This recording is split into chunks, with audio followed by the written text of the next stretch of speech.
Hello, hello. Welcome, maybe. Well, maybe. I think that today is gonna be way better. Although we're just playing, I mean, your typical random battles. Okay, it's okay, it's alright. No need to be like, no need to be, no need to bitching about that. Then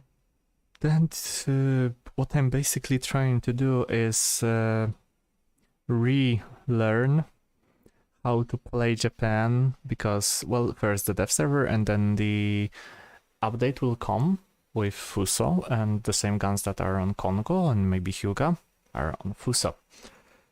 So playing things like that will help me, of course, because I haven't played Japan in a while. I do think that I should at least try and remember how to play that. We have Kaiser, Kongo, Kronstadt. Oh, we have a lot. From what I see, we have Alaska on the other side. Oh, hey, that's a Navy member, Brave Borderer. And of course, people are focusing on me. On the African Gulf, where I can just stay clear of enemy shootings from the beginning, because I'm somehow always the one that spawns first, not everyone else.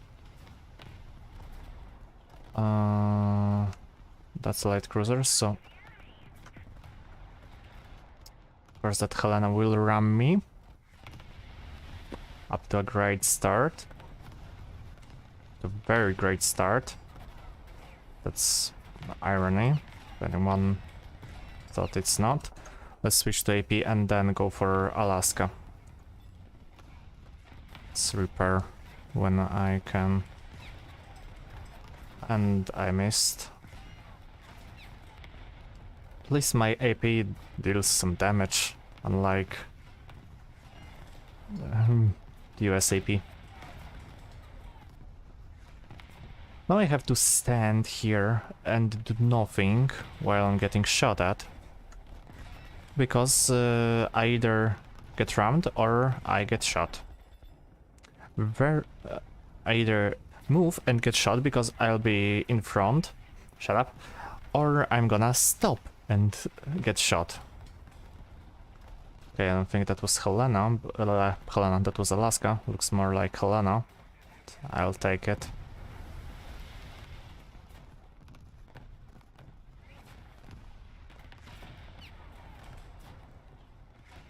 I wanna focus on Alaska, like, just to be sure that no one is... Oh, come on! Can you move faster, because... How the fuck am I ramming your ass? Okay, that was something. 300 crew. So looks like Alaska has more crew than Congo. Okay, good to know. More people to shoot at. You know what? No, screw it. Let's go full throttle flanking speed. And screw the Helena, screw everything.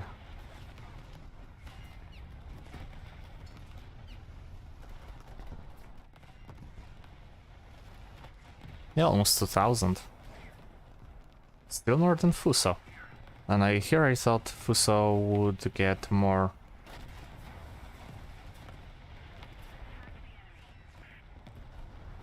I'm gonna mute Anton if he will tag the Takumi once again. He was doing that for a few different targets, okay, but still the same target, no way. And let's move out, move away.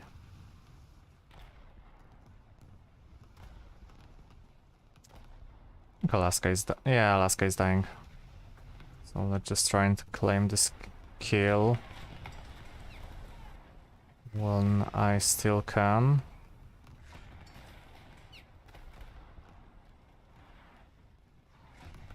Go for the middle. Well, I say go for the middle, looks like I'm going more for the front turrets. Oh no, that wasn't Alaska. Alaska has 48% crew. So, once again, X-Ray misled me. Oh. Faruna. Sisterly fight, but... to hell with it.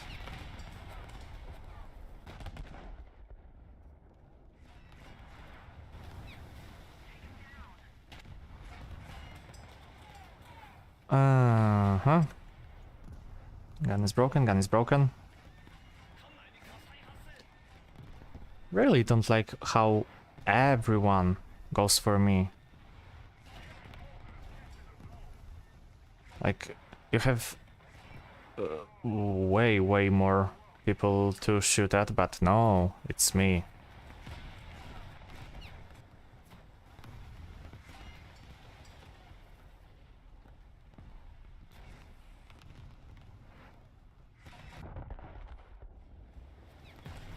I might just get the...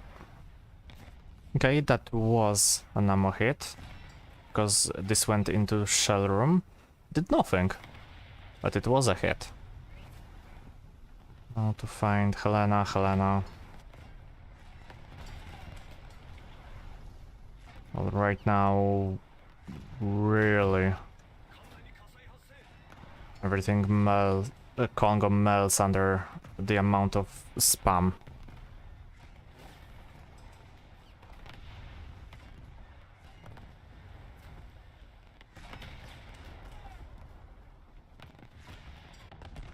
Let's switch to SAP.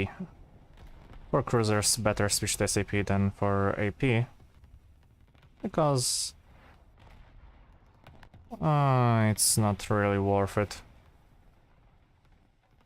Bringing that to the equation.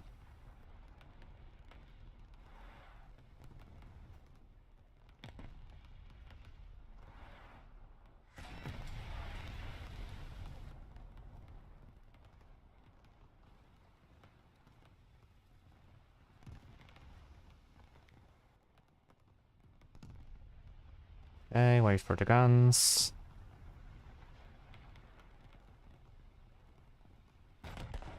A bit too high, but I think that of course they didn't do anything. Come on. A full broadside from the basically point blank range for a battleship and did nothing. Not even detonate some arm. Okay. Okay, Kronstadt. Of course it's Kronstadt.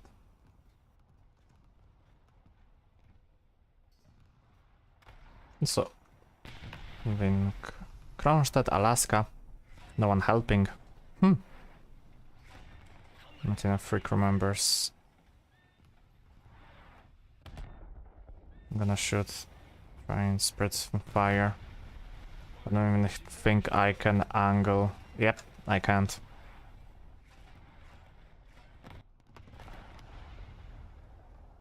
And what are my teammates doing? Sitting and not pushing. Just like my teammates. Let's spawn in Mogami. No need to bring Kongou as a backup, because I did almost nothing.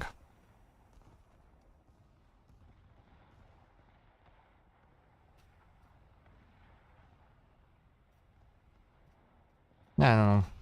As much as I love Kongou in the game and the in all other sorts of media. I think that she's currently so much nerfed compared to what she could be. SCP doesn't work as it should. AP is basically dealing a lot of damage, but SCP should behave like HE currently. Like with the performance underwater. See here, even Mogami with the same ammunition does more damage to Helena than Kongou in a full broadside.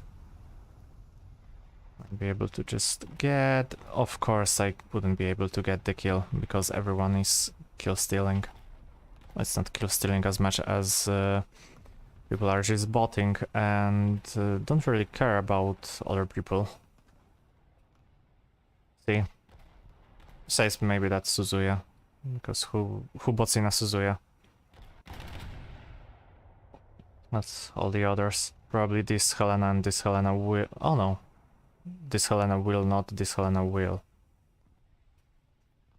Just scruff and die, leave after one death.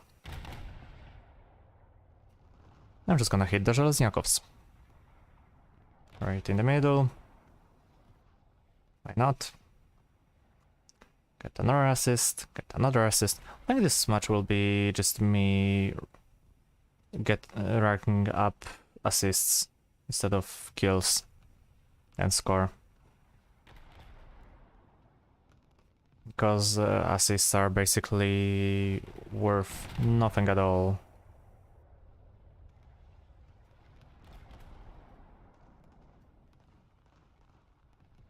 Wanna earn score? Shoot. Do nothing but shoot. Like, you don't even have to do damage.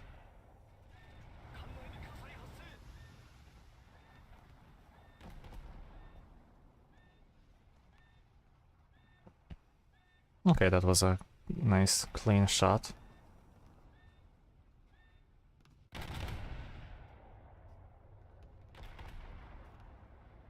think I can penetrate the... Won't be able to... Amorak Helena. But for sure I think I can at least kill her crew.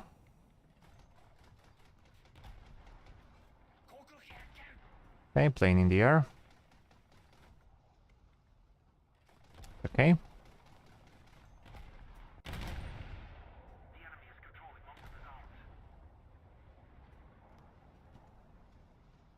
Okay, that was a nice shot. Maybe could have aimed a bit lower. Like here, probably.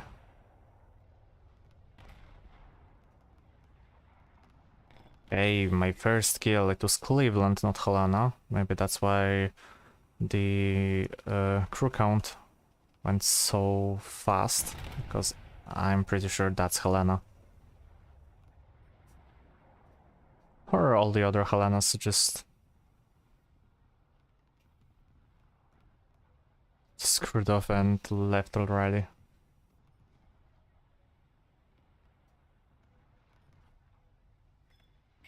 Oh no, I had at least one Helena destroyer, so maybe switch to HE.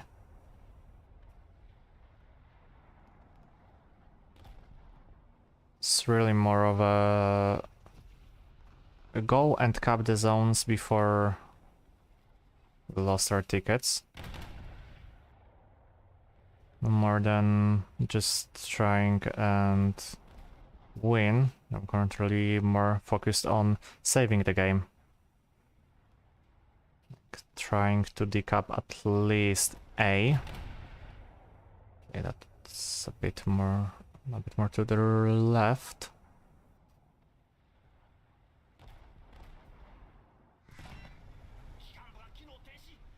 And who shot me? Because I couldn't even see. That's always good to know. that you're being shot by an invisible enemy and an invisible shells. Makes you feel really endangered. Really like the survival horror aspect of War Thunder. Facing and dealing with invisible enemies.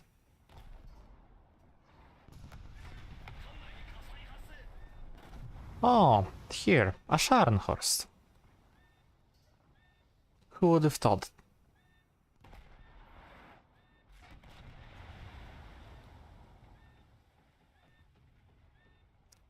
Luckily for me, he cannot penetrate my... How fast can he shoot? Actually, because that was way too fast than I could expect.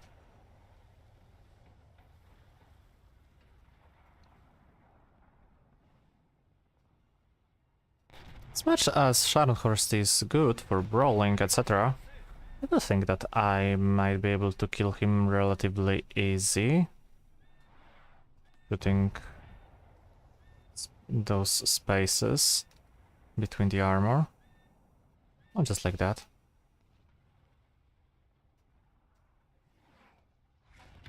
Or getting just demolished with a lucky shot from with SAP.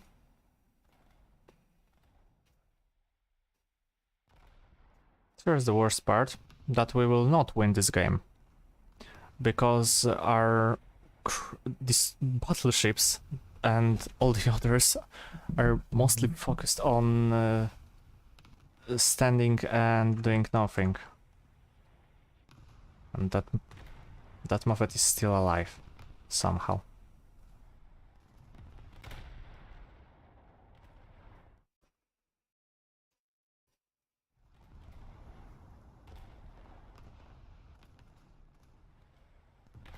That's... Alaska is shooting at me.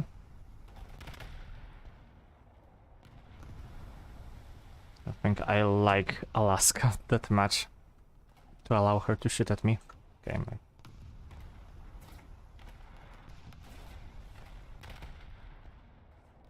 I'm not shooting at Alaska because I can't shoot at Alaska. Maybe I could with this AP. With this AP I might deal some damage. I don't know. I do need to... And of course... The... Of course, Scharnhorst is still shooting at me.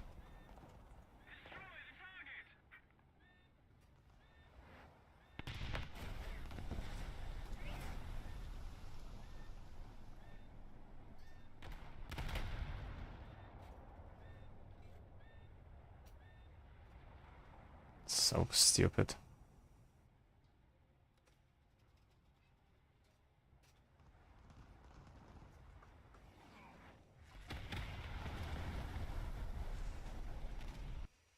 We have two battleships that can see, but do nothing.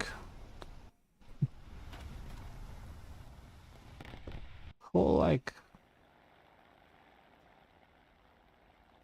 I think they... Yep.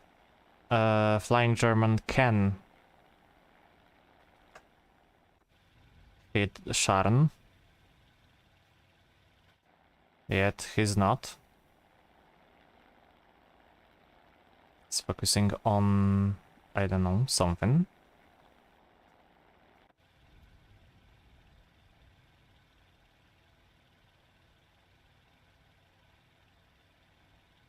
I'm not even trying to go anywhere.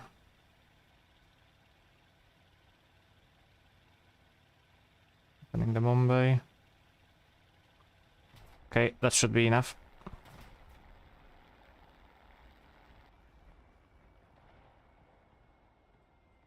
Hit it in the... Okay, I think it's gonna hit in the middle. Let's watch the bomb.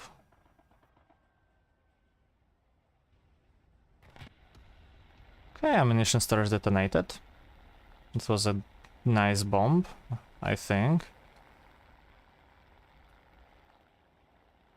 Well, nothing in the grand scheme of things, but still nice.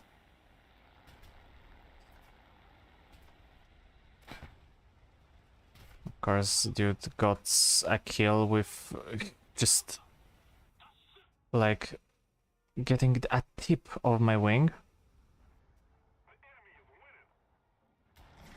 The enemy is winning. Well, who would have thought?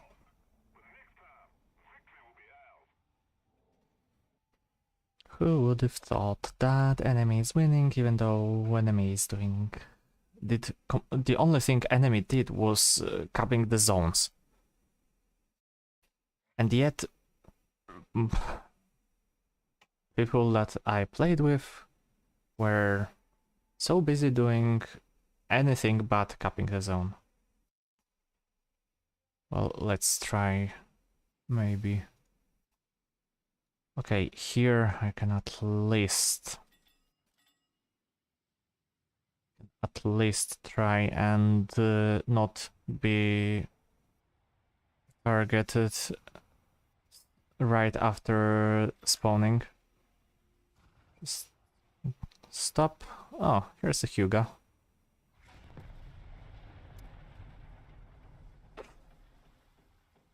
What did I say? I sure am glad not to be targeted right from the start. And dude hits me. This is the first. Okay, of course Helena has the right of way, because Helena will not stop. Anyway,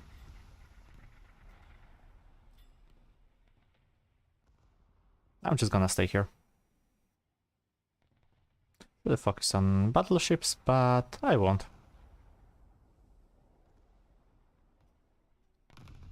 Let's wait for that light cruiser, probably most likely Helena, to measure the range, something like here, and start swimming, start sailing away.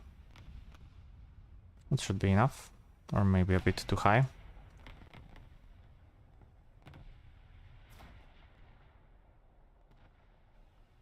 Yeah, that's way too high.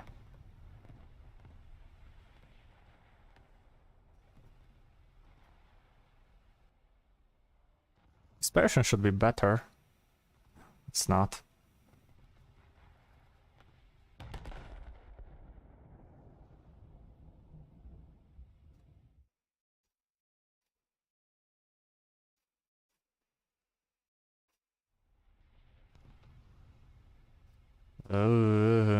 Black drop. Oh, that's Żelezniaków. Or Czepaev. More likely Żelezniaków, not Helena. I was like, heavy light cruiser, probably Helena.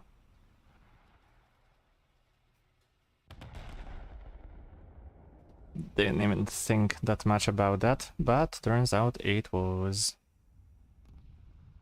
Żelezniakov, which I can try and hit from this distance. No. Fell miserably, right when I was saying that. Really do need to durast my skills with hitting these 356 millimeters. Because right now doesn't look like I can hit a lot, especially from the distance, like even 10 kilometers, which before I could do that relatively easily. For relative ease, even.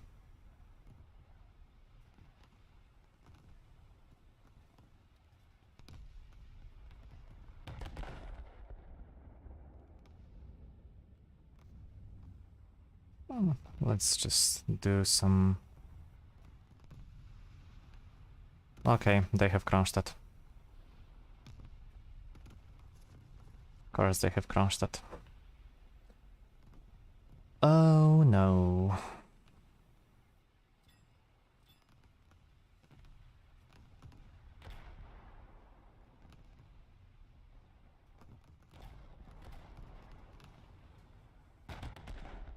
Just try and not to be detected by Kron. It would be the best for all of us. Okay, that should have hit. Like, come on. Okay, I think that's a light cruiser. Going slow enough. This way.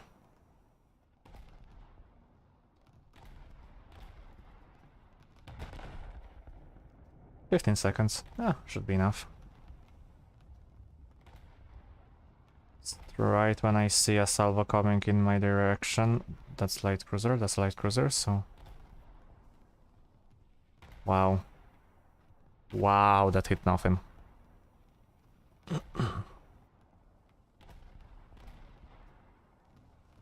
Wow, I'm disappointed in myself.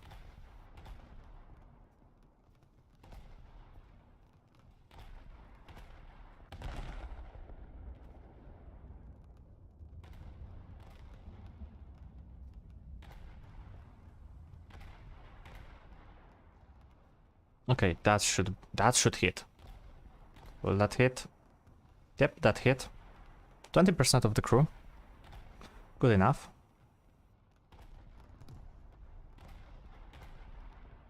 I think that's good enough.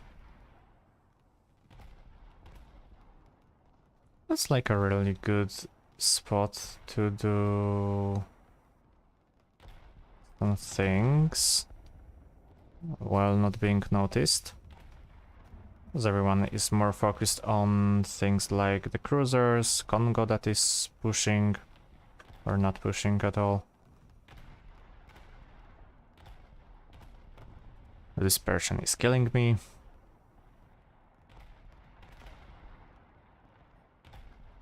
Let's maybe go for something that's a bit closer. And then picking up the pace, picking up the distance. First go for Helena, then go for something like other ships. Yeah, see. Now start running. Just behave like a sniper during basically every war. You hit a target, you see that you are spotted, that the enemy knows you're here, and then just screw off. Let the enemy not notice you. Because right now, sure as hell. I don't know, that's gonna be Kronstadt or something that will start shooting at me. Something will. I'm really not up for it.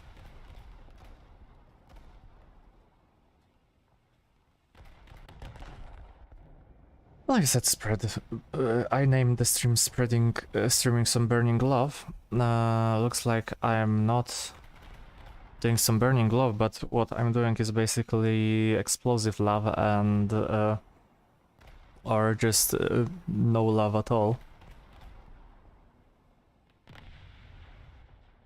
Either way, it works fine. I think I prefer explosive love over no love at all.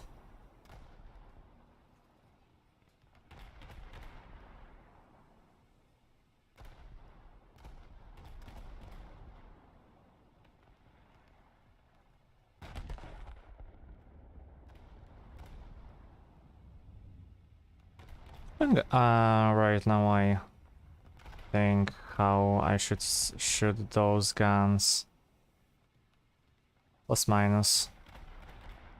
More of a case with the British 6 inches all over again, where you have to aim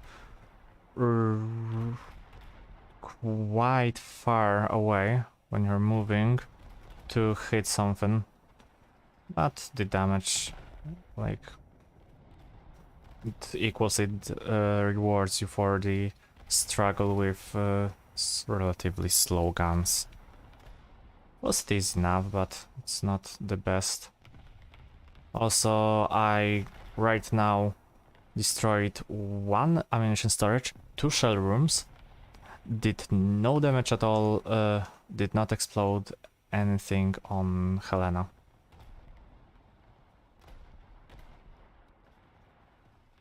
I think my secondary spawned Kronstadt.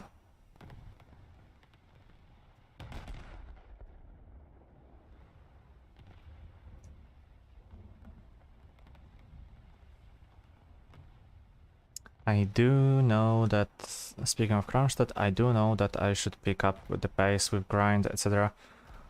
But relearning Japan is way more needed right now. I do need to remember how to shoot, because Fuso will get the same shells, so the same treatment, but more. Meaning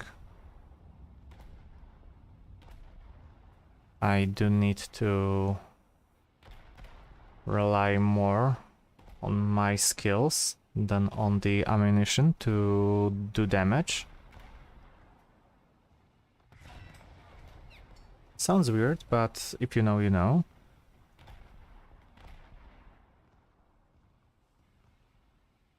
So the angles on this...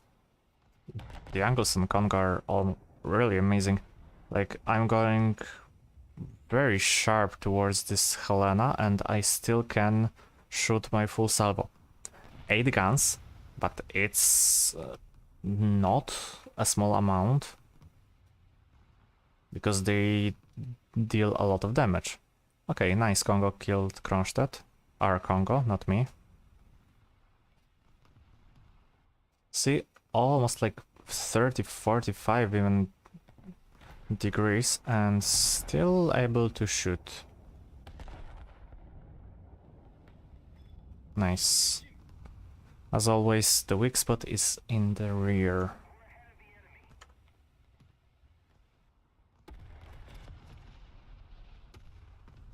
Basically shoot their bomb too and then they will explode. Did you really brought Maria or Pol... No, that's Poltava, I think, even, not Maria.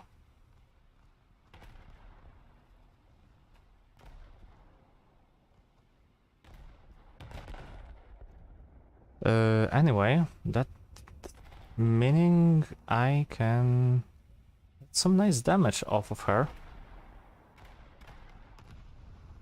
when I hit. That's a very important part. You deal damage when you hit something, not when you don't hit something.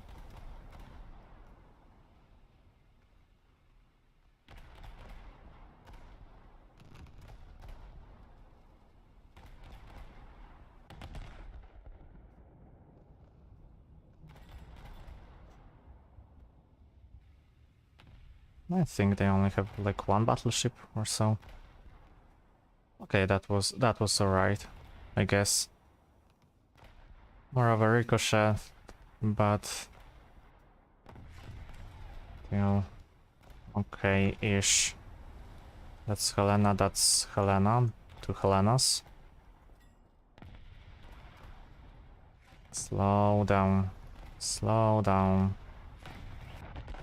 Switch to SAP.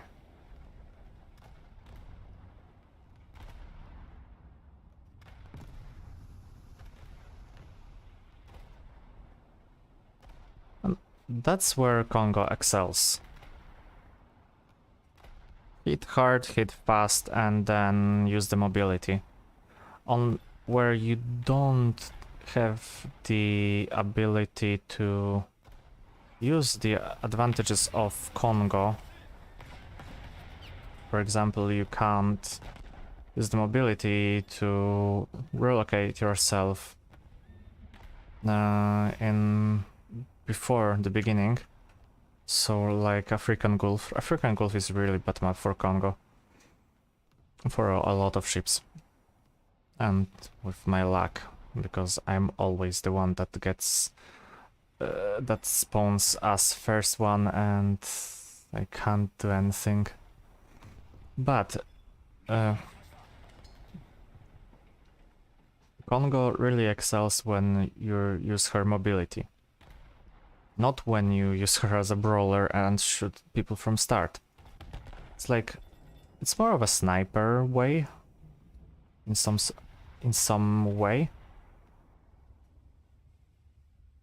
where you're not a main damage dealer.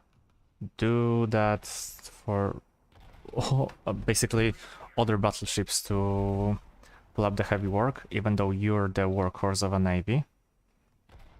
You're here to be a very big annoyance to everyone else. Not to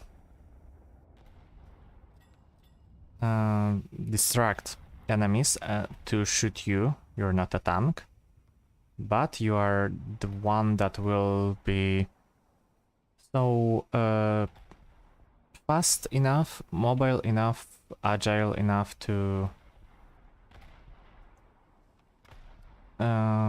hit everyone from the side, then just turn away, go off. And that's why on bigger maps, Congo is way better. On smaller maps like African Gulf, where basically it's free-for-all from the very beginning, Congo is not the perfect ship for that. Congo is a perfect ship on Lake Fuego Islands, like here. I think that's more than one ship here. Really big salvo.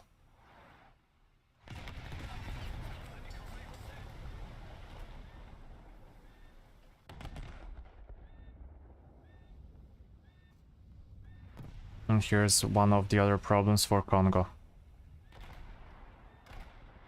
Oh, that's Helena, of course. How easy it is to just HE spam her to death.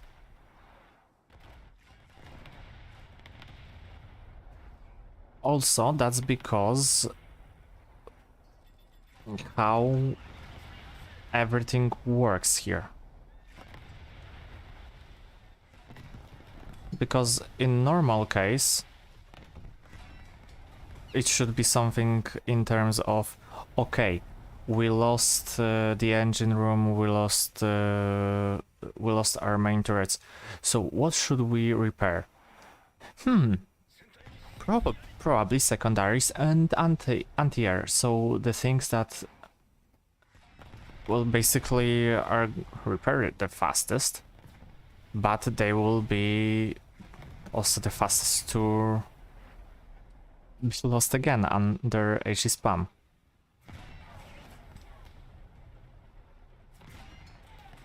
And during the repairs are not stopped, and you will again and again and again and again lose everything. Okay, it's not very optimal for me. Sink Poltava.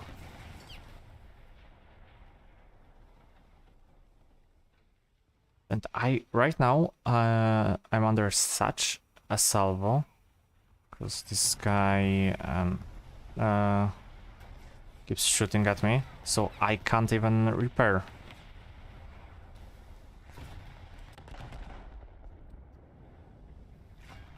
Well, and that's the end for me.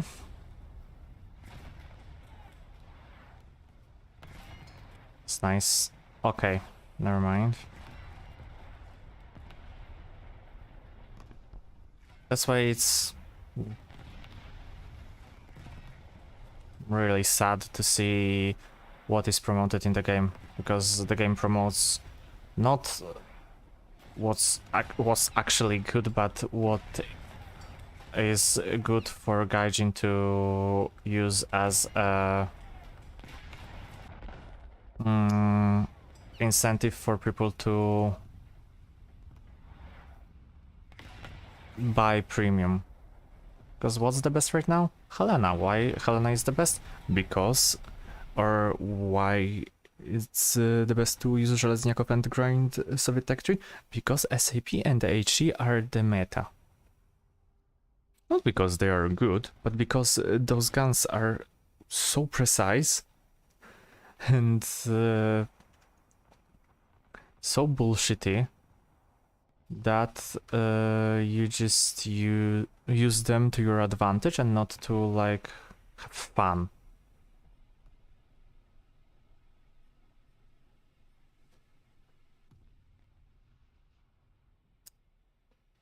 All in all, it's alright, I guess. And that's why I refuse to buy Helena, because I think that Helena gives an unfair advantage.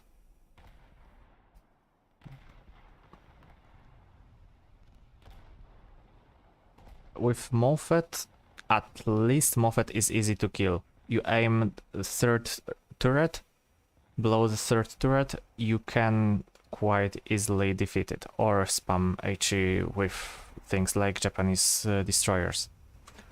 That works too. But for Helena is the hardest ship to... and Brooklyn, but who plays Brooklyn? Helena is the hardest ship to detonate when you're not playing Battleship. Helena is the ship with one of the fastest fire rate and the damage output. Helena is also the ship that's... well, you want OP, you use Helena.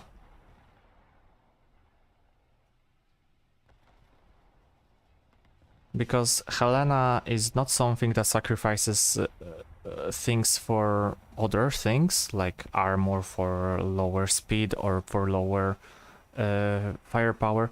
Helena is a ship where everything is set to max. Firepower, max.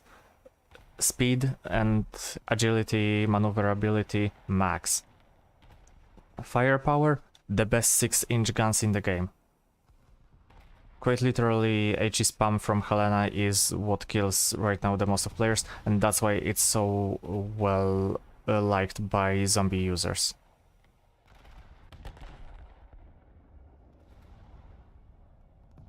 That's just like a basic things in War Thunder. Gaijin should really rework how ammunition works, how the naval damage model works. I am glad that we're getting Fuso, but with Fuso we will just get a ship that, okay, armored part on pagodas are good, but it's gonna be sticking above the island and you press repair and basically everyone is gonna spam HE at you. Pagoda looks cool, is cool, but in the game, HESAP, HESAP, HESAP. More of an HE spam, and you're dead. And the high crew count will not help you at all, because the high crew count will go to the pagoda and, to be recruited, and then never return back. I am still quite excited for Fuso, because it's gonna be a lot of firepower, slightly less anti-air, but that's what we will sacrifice. It's not like these 25mm do a lot of work. Maybe some I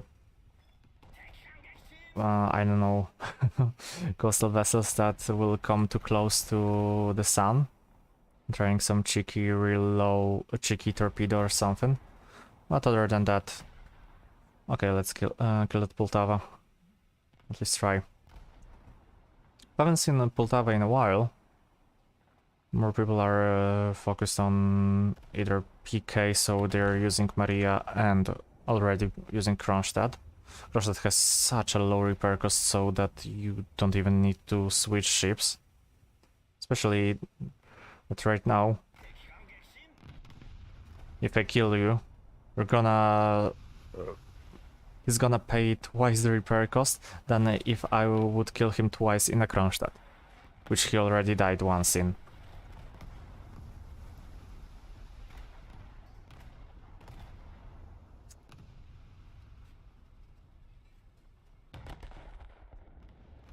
This spawned again. I wonder in what? In another Poltava? Or is that Maria? Dude must be rocking in money. Okay. That was... I was just screen capping. Because I haven't seen such a bullshit really like... Okay, he's in TU2. That's okay. Oh, the match ended. I didn't even notice how fast the time went. I was just focused on talking and on hitting people. Not the worst match. I should say, not the worst match. 6 defeated, mostly cruisers, but at least 1 battleship. Yeah, I called it well played. And why am I even trying to spade Kongou, Suzuya, and Mogami? Because in most cases, from what I've heard, some parts of these research points will go to Fuso. Like before, not during this update, maybe this is fixed or something like, or something, but we were talking in the squadron Discord. We were talking. I was lurking around in squadron Discord, and then I saw people that were confirming that things like that were. So they got, for example, some experience invested into Kongou. I think it was Kongou or Arizona. I think it was either one of those two. After finishing the old tech tree, so nothing more to be researched, and then the experience from spading. Okay, we have Hood. So we have 2 British battleships. Hehehe.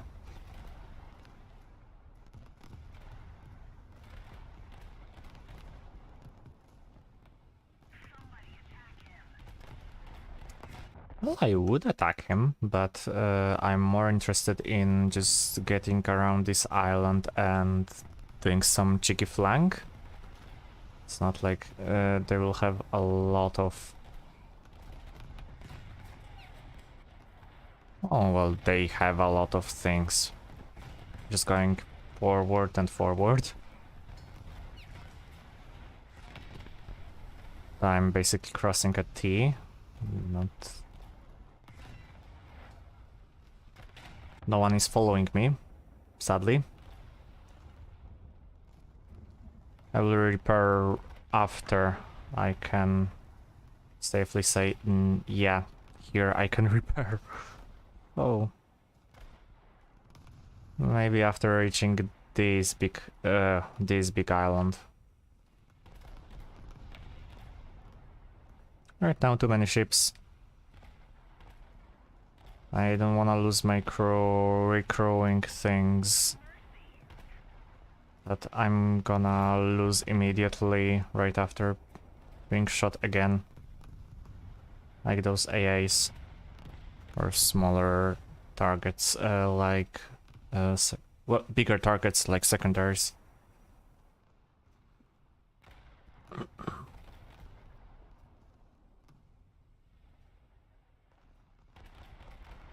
I have a Moffat.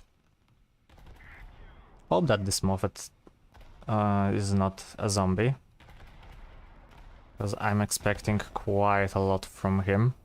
Dropping torpedoes, because dropping torpedoes going from here in this direction is gonna be really good. In most cases.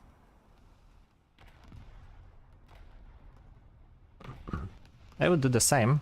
Spawn in, let's say, Mogami or Suzuya. But not interested that much. I'm more interested in wrecking as much damage as I can with my big guns.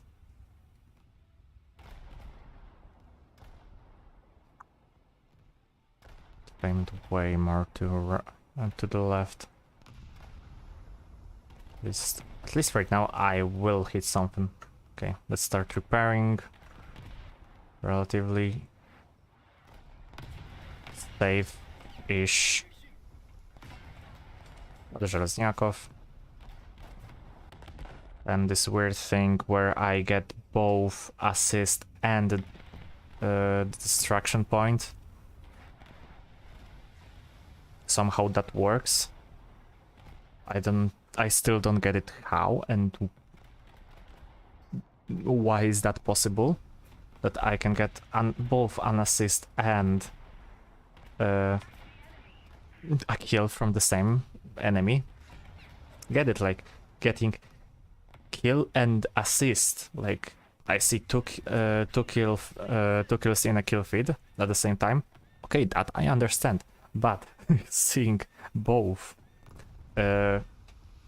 seeing me killing something and then see kill assist. Well, that's something that I and other people that are not getting anything. Well, that's something I don't consider normal. More of a bug, I think. Anyway, let me just really quickly check something. No, okay. Should be hearing me, you should be seeing everything. Fine.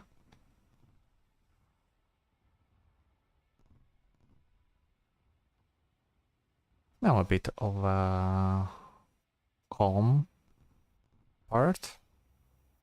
People are just bashing themselves over and over again.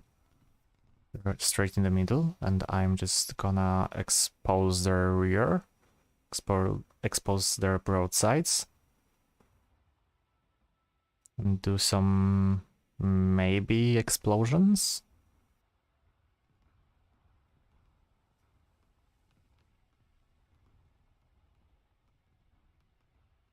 Something like that. Oh yeah. Let's do it here. I will slow down fast enough or slow enough to get all the guns here. I see way many ships that I want to. But that means I have way too many ships to shoot at.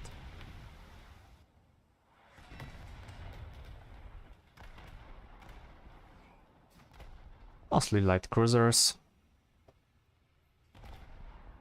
I'm not complaining. I need to rack up some money.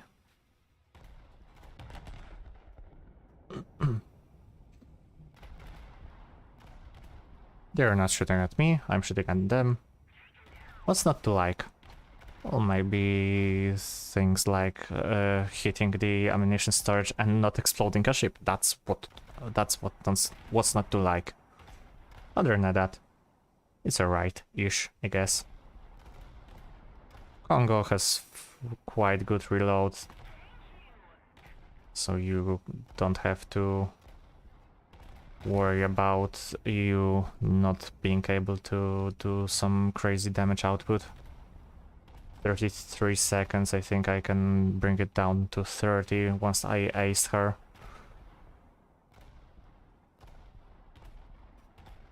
Oh, hello, Helena.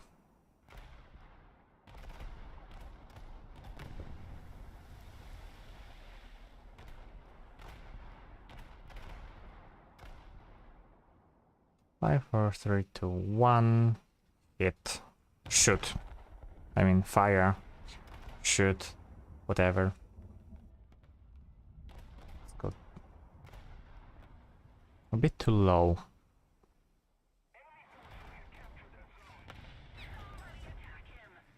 Should have aimed a bit higher.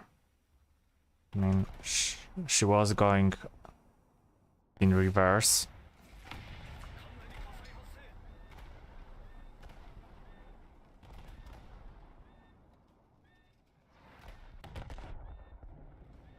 Right now even it was a bit too low, but it's gonna be better. Yep. Some hits. And let's go further. They started shooting at me. I don't like that. So let's go even further. Why not?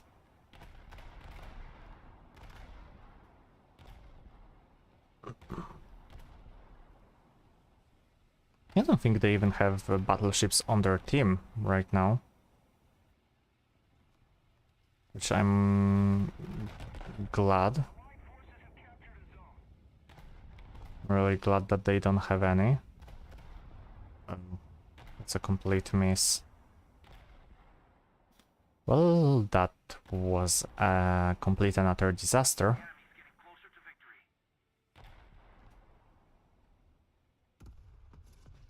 They're still winning somehow.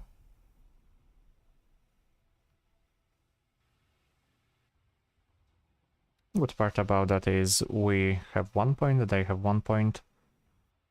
Even if they will kill all of those Helenas, this Moffat, those two Chapaevs maybe, we will still have enough tickets to outperform them, which is good.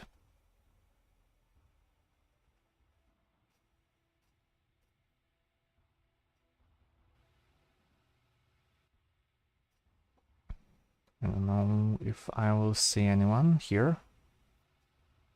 Maybe in here when they are spawning, I'd be able to see at least someone.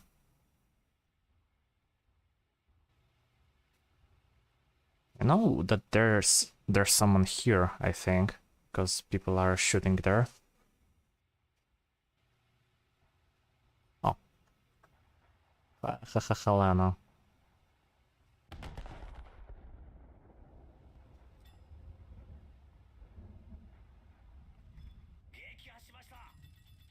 Okay, let's go further.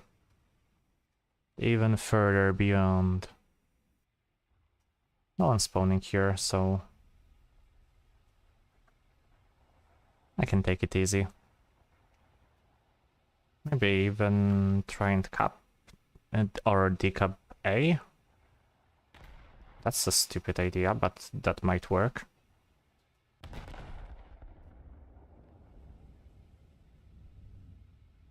It was a bad... Nice kill. Yeah, thanks. Not like I earned it. I'm trying my best, at least racking up some SL to at least afford getting damage in Kongou.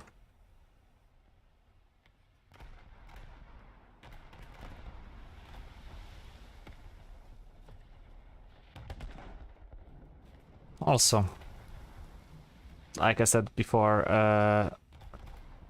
still I need to relearn how to play Japan. I've been playing other nations like Soviets or Britain and US for so long, such a long time that I forgot how to aim those guns. At the beginning I was like, so why are they going so far to the sides? But then again, it's like really more of a matter of me not aiming well than those guns being such inaccurate.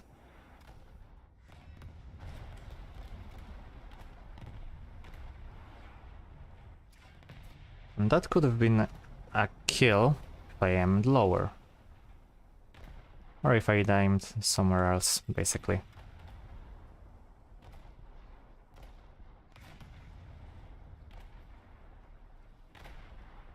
And right now, I feel like I do need to invest crew points in things like engine room for them to start accelerating this ship faster and use the speed to my advantage even more. Because don't rely on Kongou's armor. It can take a beating when you're focused straight on her armor belt, especially at angle that she can shoot. So you're getting a really good angle to ricochet a lot of things. But at the same time, everything that goes above the armor, so basically the whole superstructure where it's packed with AA, and ships that are using HE spam, so Helena. And Helena is something that you will encounter every time in a really massive amount. It's really not worth it. Okay, nice magazine detonation. It's really not worth trying to brawl and tank some hits. You obviously can try it, but it's like the same with Scharnhorst right now. In the current meta, Scharnhorst was a brawler, now it's more of a cheeky cruiser killer.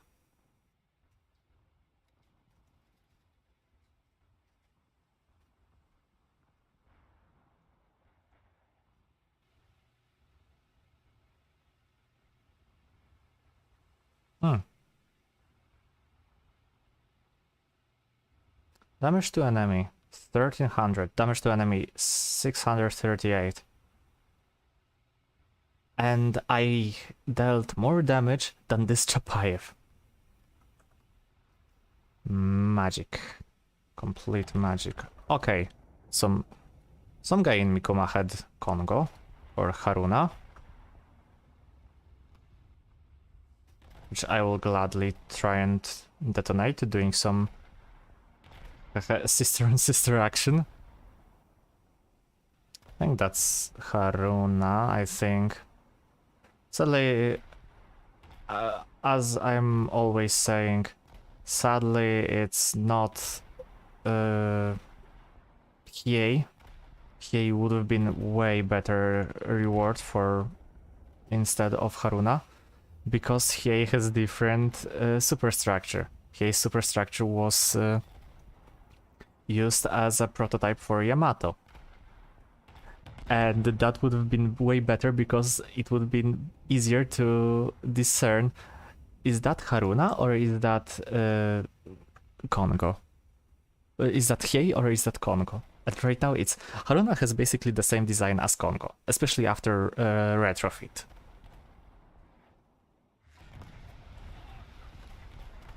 And right now you're like, so I'm shooting at Kongou, I'm shooting at... what am I shooting at? It's a Japanese, it's a Kongou class, but what am I shooting at? And more often than not you will just find out when you either A, kill it, or B, get the assist from it.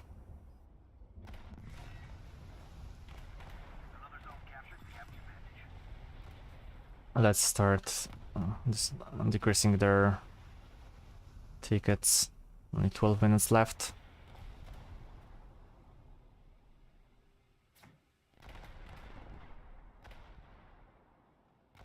No, I'm always out of SAP. That's something that never happened.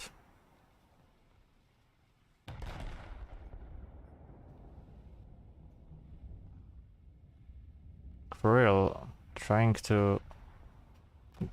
getting some ammunition on in Naval to like completely disappear, completely deplete the ammunition is a feat in itself.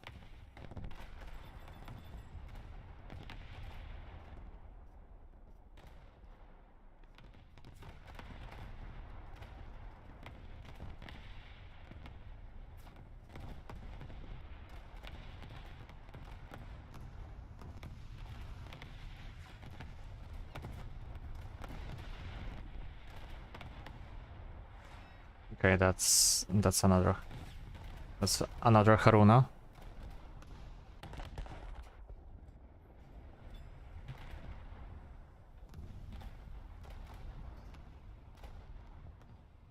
That should have been a good kill, yet it's not.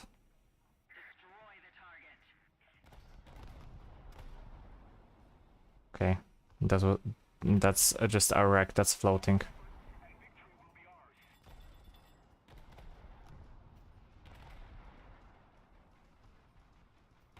Wait, Yak 9? Yak 9. Was like, I had to see if I'm seeing things correctly.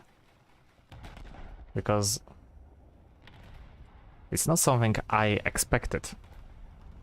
Okay, someone might bring a fighter with a secondary payload, like some bombs, 250 kilograms, etc. Not a Yak 9 that has no secondary payload. I know maybe he brought the Yak 9T with 45mm and tried to do ammo detonation.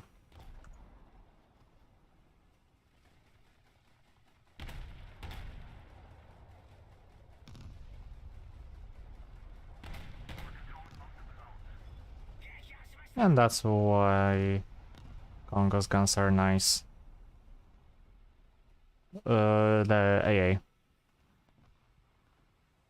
Because you can just shoot with 125 shells at things like coastal vessels. And that's GG. Nice. Nice match. Well, 2000 score, it's not that bad. It's not great either. Had better. But I think 2000 score for an average played match is alright. And I even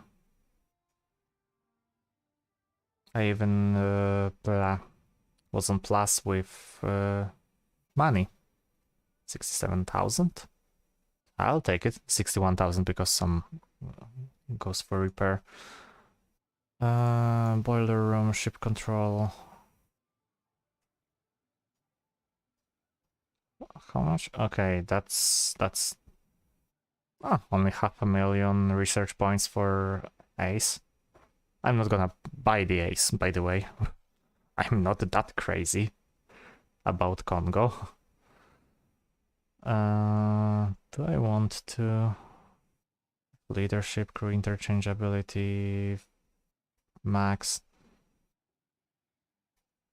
Fire extinguishing. I think I'm gonna just get the 1000 crew points, get the fire extinguishing to the highest maximum, because remember that fire extinguishing not only decreases the time of the how fast you're extinguishing the fire, but the actual damage caused by fire. So you can minimize that twice, actually. One by ventilation, that decreases the crew loss, which is very important. And the second is decrease the damage that's dealt to the components as well.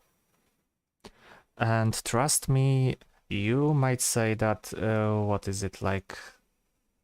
Okay, 85%. 85% is not a lot compared to the 100%, but 15% of decrease is really big. The 15% is basically you going from damaged turret to yellow turret in this game. And the yellow turret can shoot. Destroy turret can't. Haha, magic. Magic, I tell you.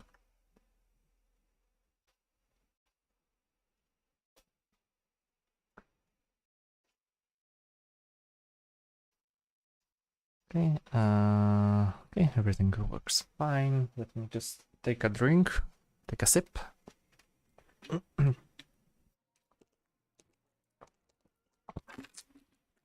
Not drinking beer. That's just iced tea.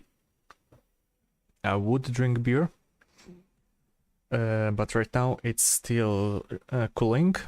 or chilling in a freezer or fridge. English hard. In a fridge. The freezer is the above or below.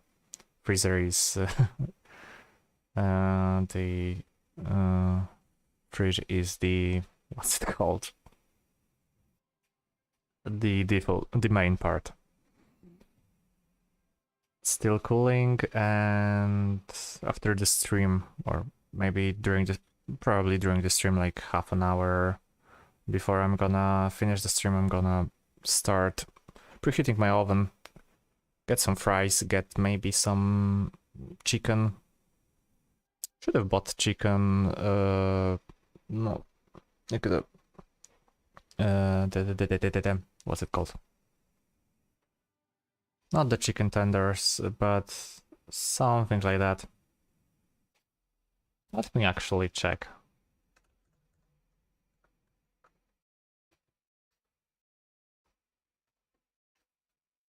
Yeah, chicken tenders, actually. Huh. Who would have thought? But now I have some, just the chicken breast. Probably fried in with some spices. Man, I'm getting hungry. Not the best thing to do during the stream. That's gonna go for like an hour more. Also, I don't think that cooking at 3 AM is gonna be a good idea. But, well, jokes on my roommate, I'm gonna do it anyway. South Kvarken. Still haven't used the HE. Yeah, HE. I don't think that's worth using as much. Well, it's not HETF. That should have been.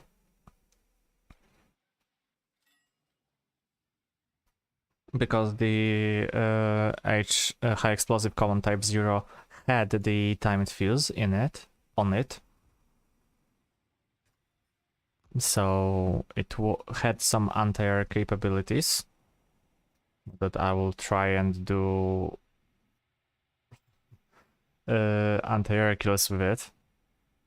Like, I don't think I know about someone that used HETF successfully against aircrafts, but at least it's worth trying.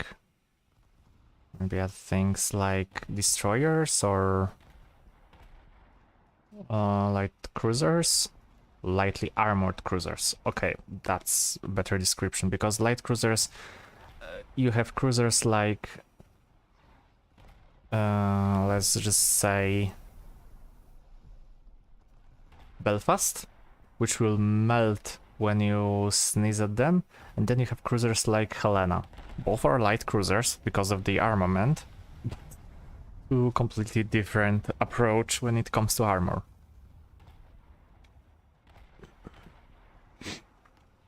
What do we have? We have Alaska. Okay, nice. Let me just adjust my mic. We have Alaska, we have Komuna, and we have me as Kongou.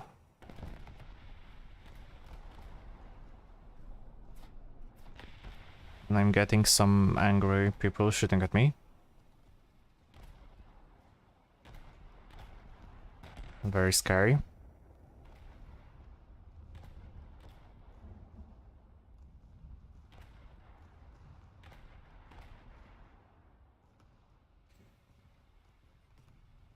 Okay. Detroit, so wow. We're having like a 2-point down here. I see Atlanta, I see Detroit, so 5.0, we're at 7.0. Somebody is either brave enough or stupid enough to bring those ships into this match.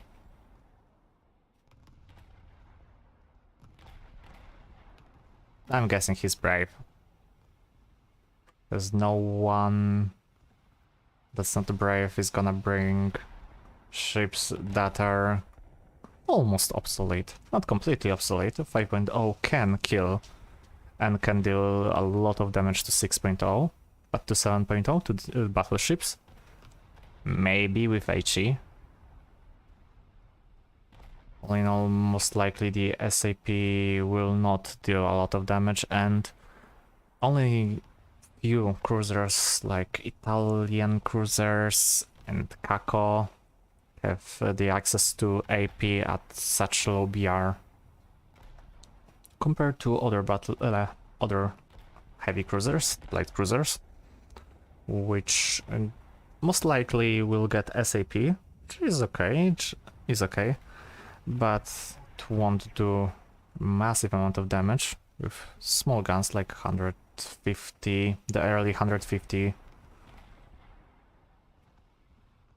And all in all, it's gonna be harder for you to do some kills.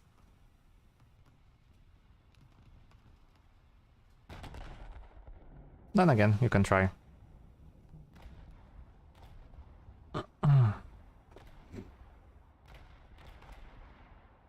God damn it, I forgot to bring SAP for the 152mm. HE is alright, but SAP can at least do some more damage to armor. Don't have to rely on only the explosive effect. But Mikuma is going down. Suzuya, I'm sorry. Mikuma Suzuya, Mogami class, the light version. So before the retrofit. Basically the same ships.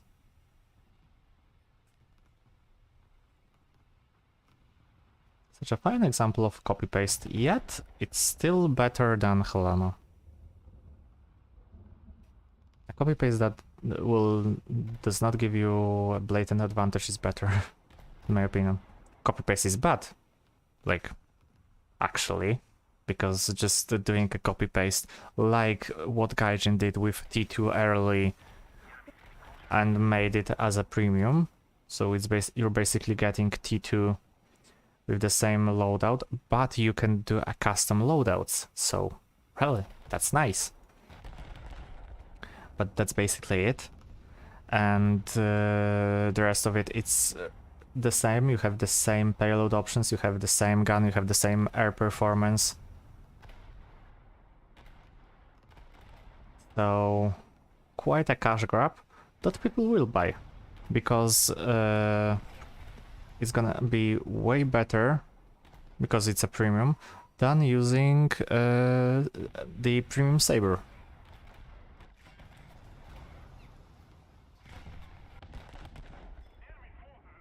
See? Assist, but not assist. That's Helena. That's Helena with AP, so that's probably a player.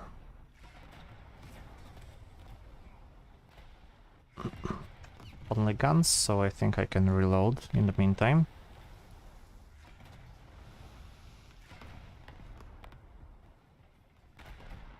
Please fuck off.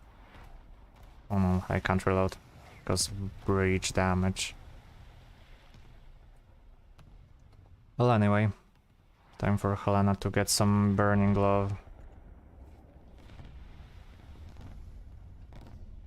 Also, who is... Oh, the small...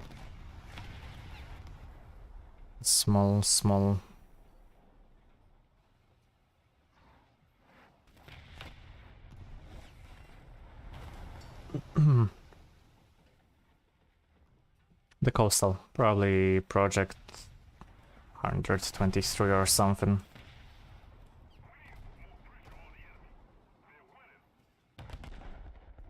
Oh, I see PK. That's the preparing. Guns are working. I think I missed that.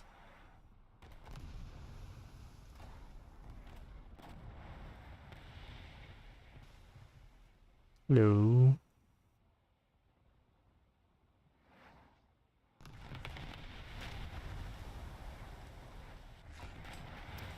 And bye. Why is no one pushing? Besides me. Everyone is going for C. Doing nothing. Okay, that's 2 battleships. Let's not fight 2 battleships on our own. My own. I may get stupid ideas, but this is not one of them. Much rather go for this Helena.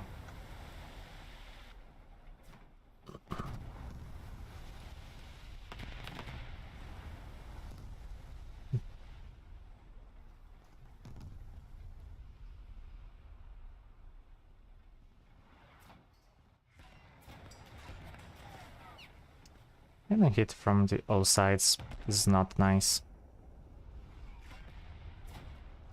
And botch that. Shot.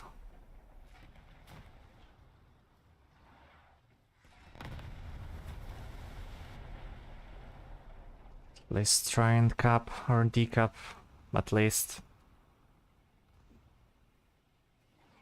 Not even counting on a detonation for on that Helena. Maybe. Low enough. Good enough. Not good enough.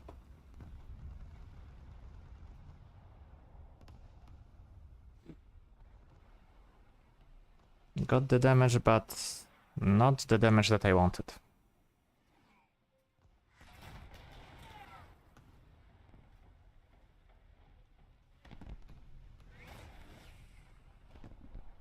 Looks like it's someone that actually plays Helena. Or not. I thought it was a...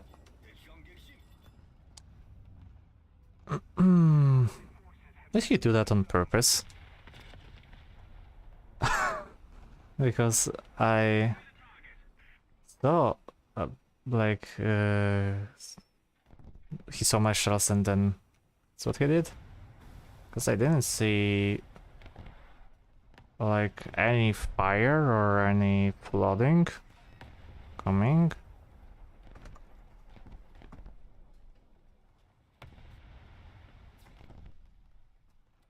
Okay, AP time. That's US, where someone is really trying hard, being to... That's Hyuga.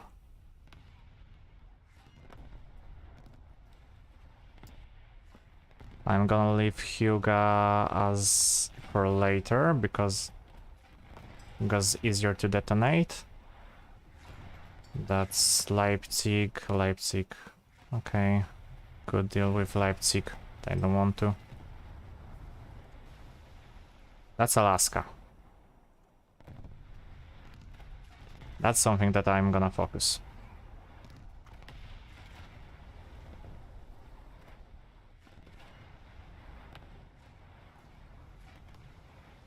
So 1 against 3, maybe.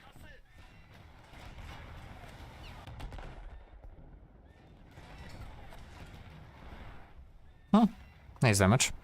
Nice damage. Now to try and survive.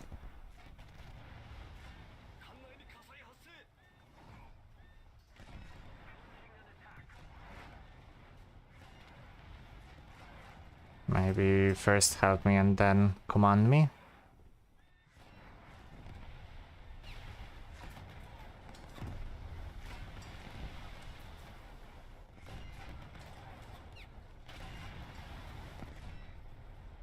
Yep, elevator is botched off.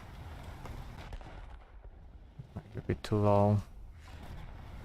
No, that was a good hit. One more hit like that and we're home. And that could have been such a good shot. That could have been a shot that killed the Alaska. Yet, no, it's not. It's likely the Alaska will kill me now.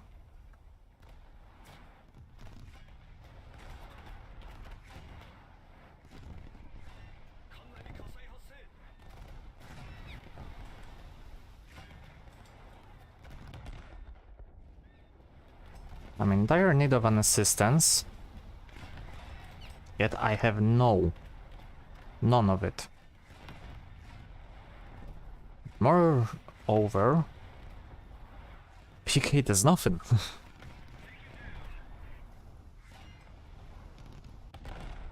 Maybe take it down itself. Because right now I'm a bit busy. Fucking fighting against 3 battleships on my own.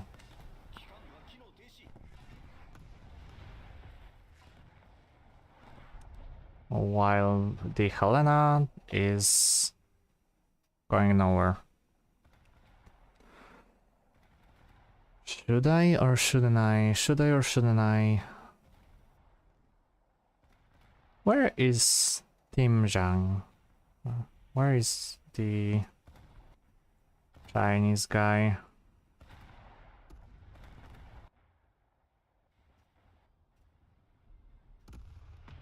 Oh, here. Yeah. Yeah, he's so far away, so he couldn't help me with Alaska. Really couldn't. Let's go with Kongou's backup. Fuck it. Fuck it, let's play Kongo again.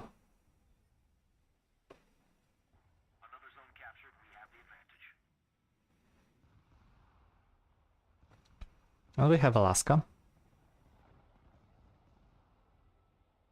Somehow did nothing.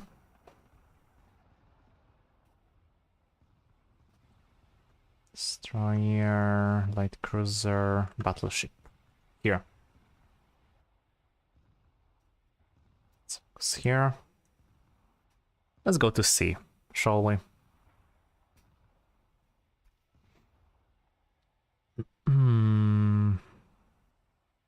Let's wait for turn right, wait for all the guns to come this for this angle. Okay, should be enough. Yes, it's enough. 140, then let's aim at, let's say, 130. Switch to AP. There is a chance that I will kill him, but I doubt it. 120, okay.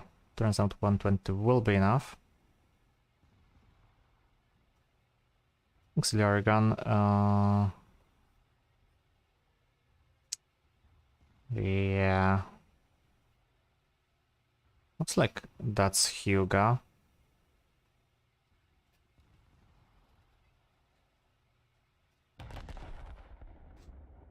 I think I can deal with Hyuga. Haha.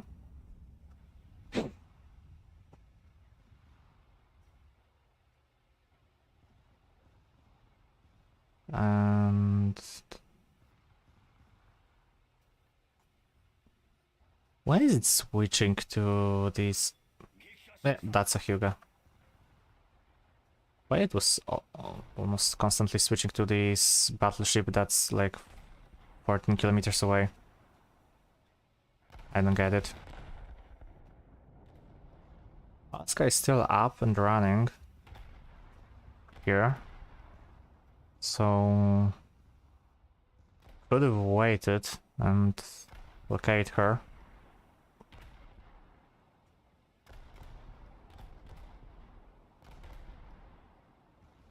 No way I hit the PK. No actual way.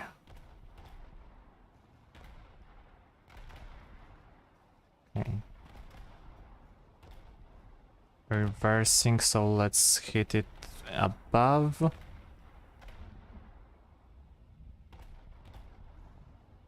Oh, that's gonna be frontal or completely miss it. Oh, compartment destroyed. At least something.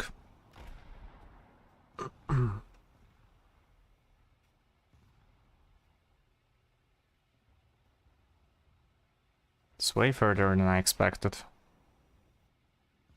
So why is Alaska so scared of people? And that's the American battleship that I was searching for. Wait, that's American or Italian flag? This does look like something that could have been Italian. That's Andrea? Maccabi.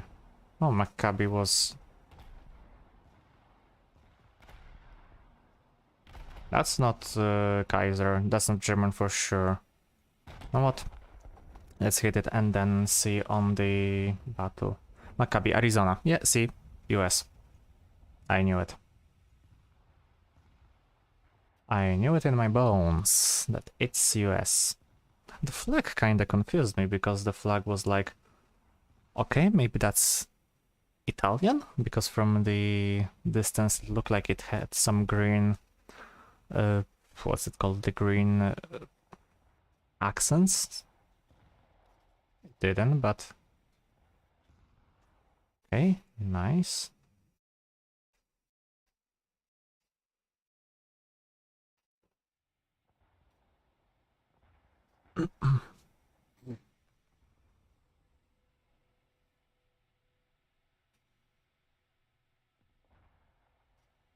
Right now I actually got an idea for a video.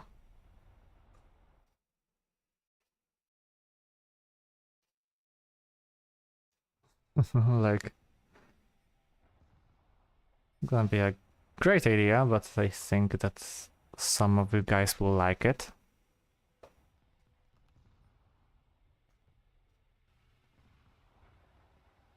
Arizona. Arizona and Parizhskaya.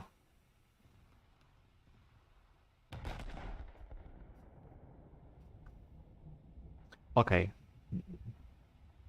I thought that this PK Salvo was going after me. Turns out, no, it's going after this Zheznyakov. Almost a hit on Arizona.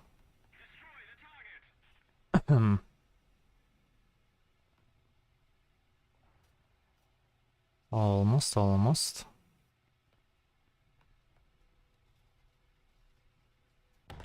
Aye, that's gonna go above it. Arizona is not that fast, so it might hit it still. Maybe some damage to the superstructure. But not to... Yeah, just a breach and it won't even explode.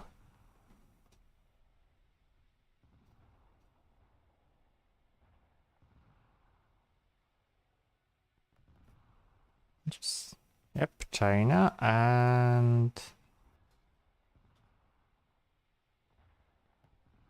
Not China. Or a Chinese player in not China, in a global squadron. Nevertheless, for sure this guy is botting. Was botting because right now he isn't. Somehow. So what is PK doing here?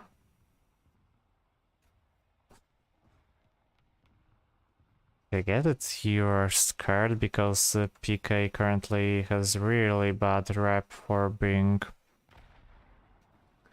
a very melty ship. It melts really easy under proper damage. Not even HE or SAP, well, not even AP, but HE and SAP. Just like with Poltava, almost all Soviet battleships suffered this fate, besides Kronstadt, but Kronstadt is a special child.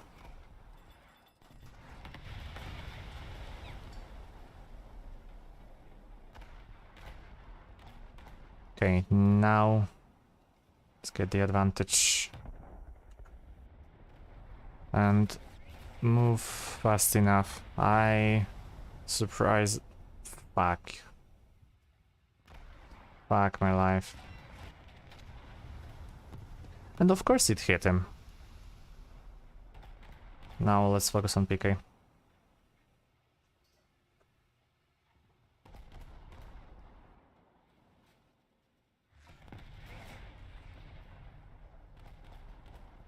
I don't think I will kill PK. Unless in some magic way this shot will hit and then penetrate. Oh no, I won't even hit her. Maybe. Penetrate her armor room. Oh, that was a good distance, but bad shot. Well, GG. Going for this average score, as always. Average score, average everything. Well, average score for an average player, I guess. I improved rangefinder. That's helpful. Hydroplane just to spice things up. Get it faster to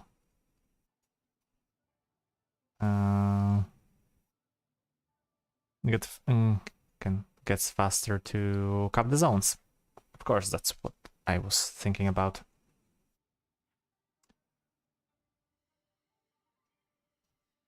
Like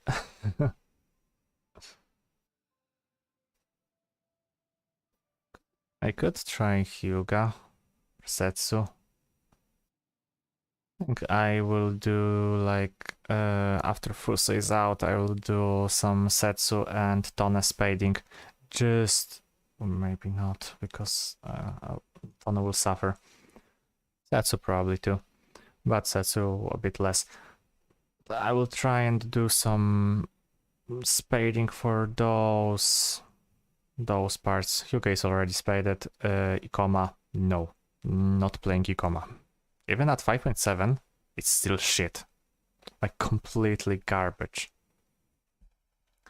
But ships like maybe Furu I have spaded. Alba. Well, Alba, I don't. Megano spaded, Sendai spaded, I know. But using spaded ships plus Mikuma going for the 6.0 lineup, maybe then 7.3, 7.0, 6.3 lineup to get the modifications going, to speed the process, get Fuso, get her fast, and see how good she is in the game.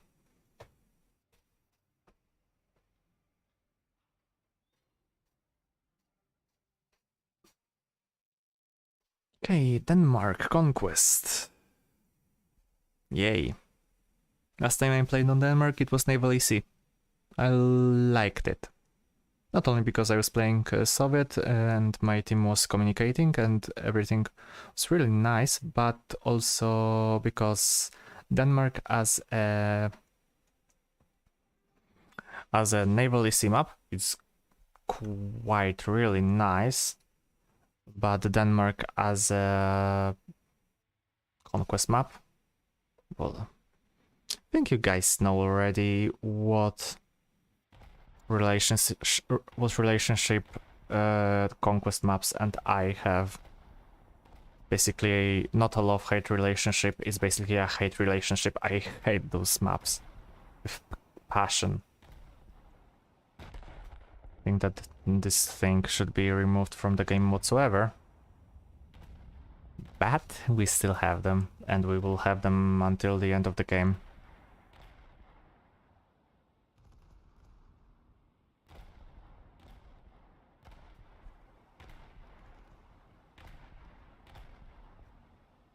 Okay, okay.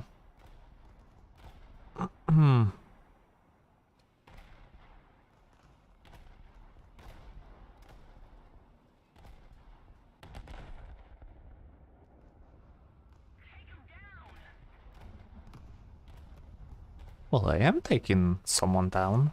Maybe not the target that you were thinking about, but it is a target. Oh, it's way above. Maybe go lower expectations.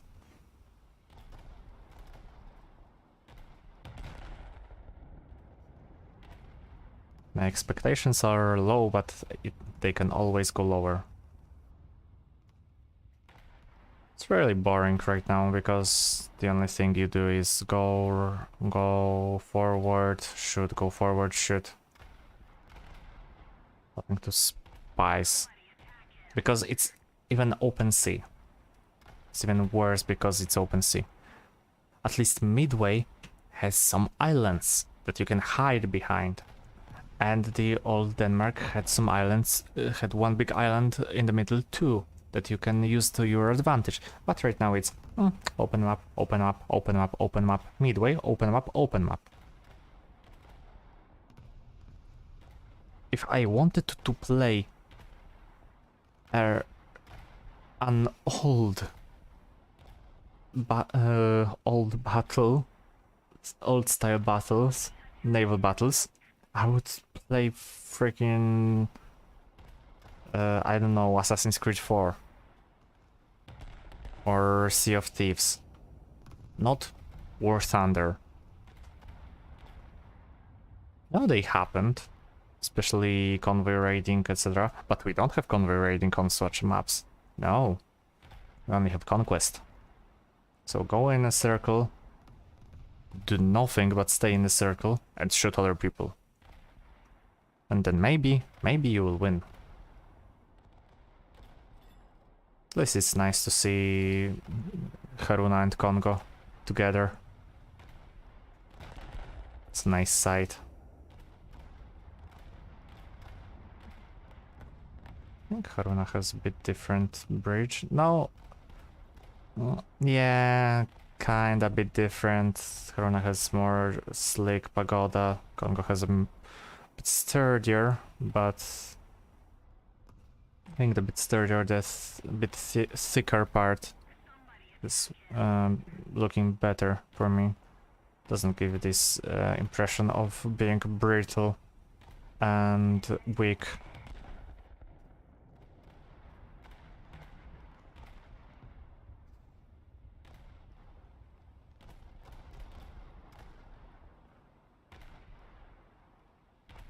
Please, let's kill that Helena.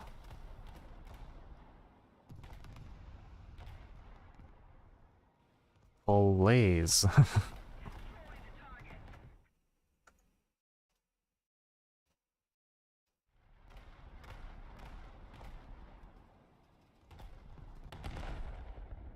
Okay, that might be a bit too high. That's Sharon Horst, that's Helena. Okay, kill that Helena. At least try and kill Helena. Okay, that was okay, Helena is dying, so focus Scharnhorst.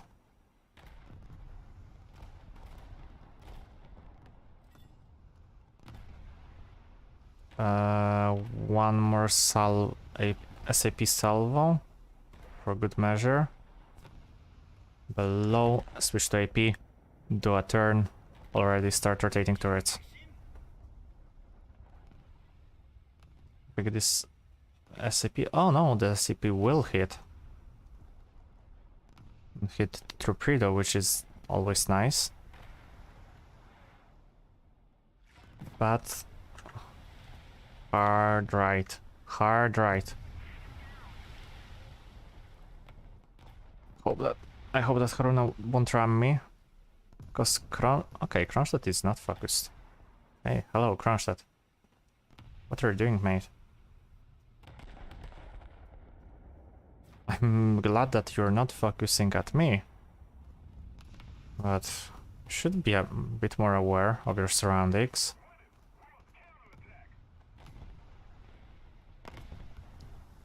Oh no, Haruna is turning too. So I won't hit Haruna. Good. I wouldn't want to hit her.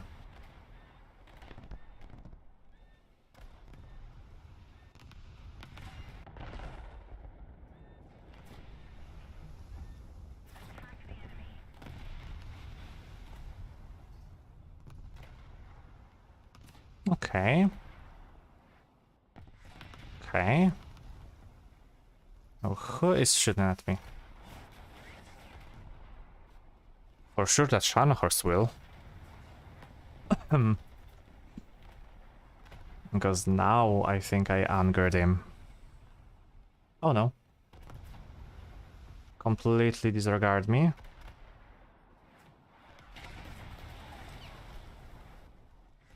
Okay, I'll take it.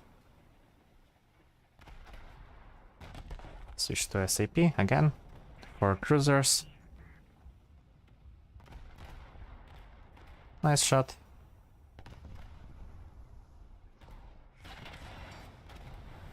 Ouch. That hurt a bit.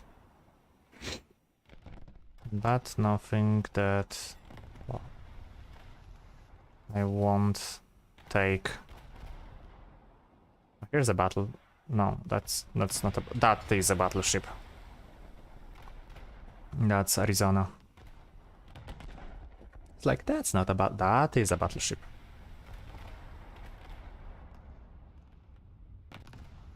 Let's kill Helena and go for the Ari. That's another.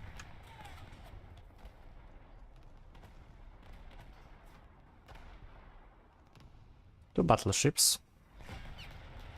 Paying no attention whatsoever to me. I will gladly accept.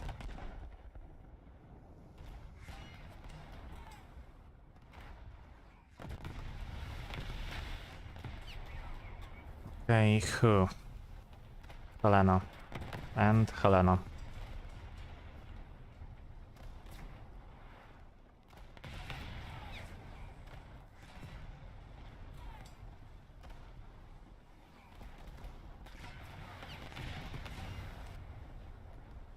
I hate Helenas.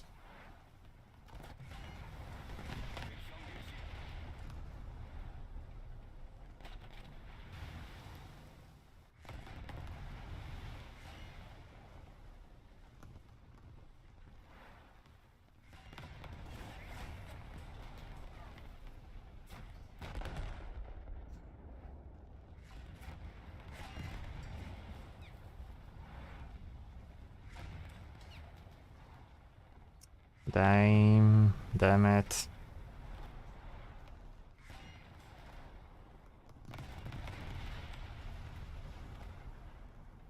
Now everyone is going... Well, not everyone. A lot of them are focusing here. So I don't like.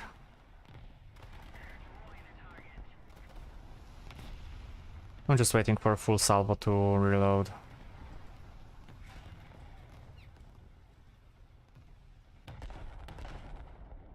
Just to be sure.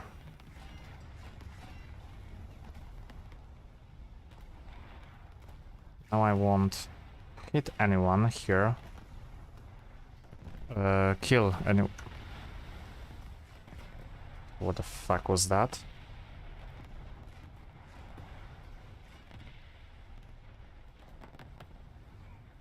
What the fuck hit my ammunition? Like... completely blow it. Because that was a bullshit and a half. And only a hit.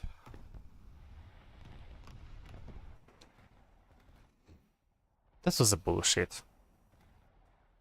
Such a bullshit.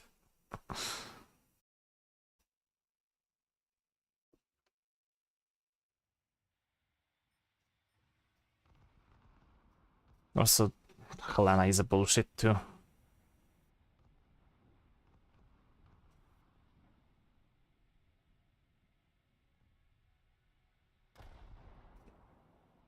Because no matter what you do, you can't detonate her easily. You can try, but you won't.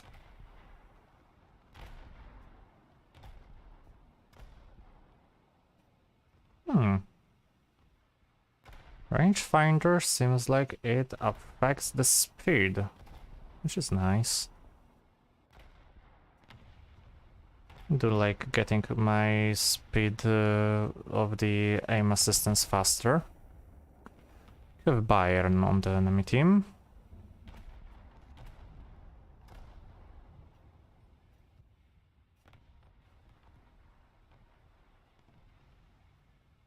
Bayern not so good. 180 can wreck the weak armor of mine.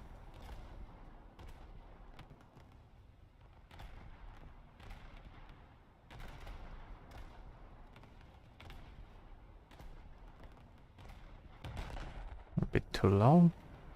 No, perfectly fine. Even a bit too high, I would say.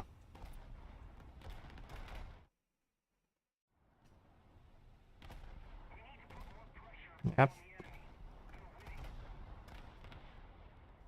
Of course they're winning because we lost half of our team and and they left after one death because they are just zombieing their way, and their team is spawning again.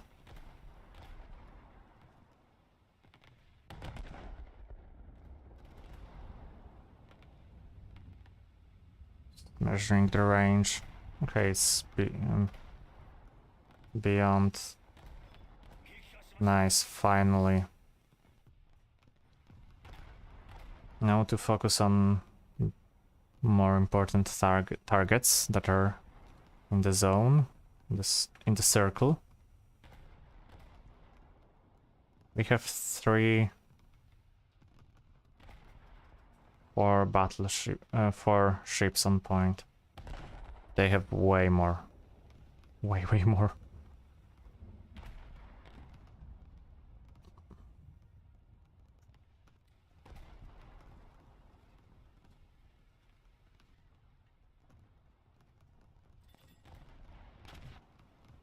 Now all of them are shooting at me and Mikuma.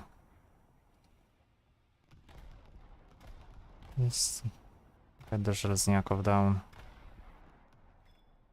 Yep. Now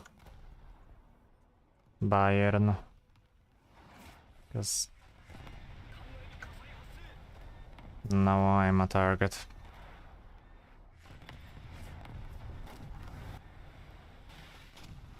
Oh, the cruiser spam.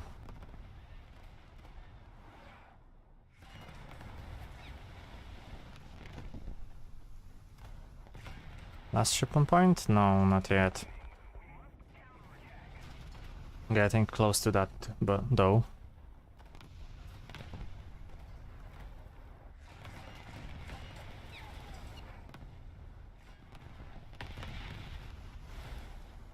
No, I am the last ship on point.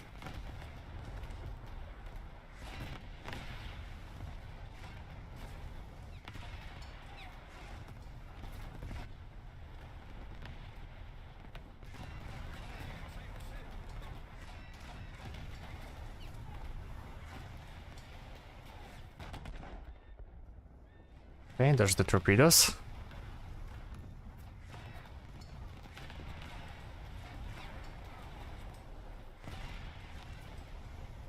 Completely botched the shot. Nah, this is painful to watch. This is really painful. Seeing that you can't do almost anything. You're just ripped apart because everyone is bullying you, because you're the only one here.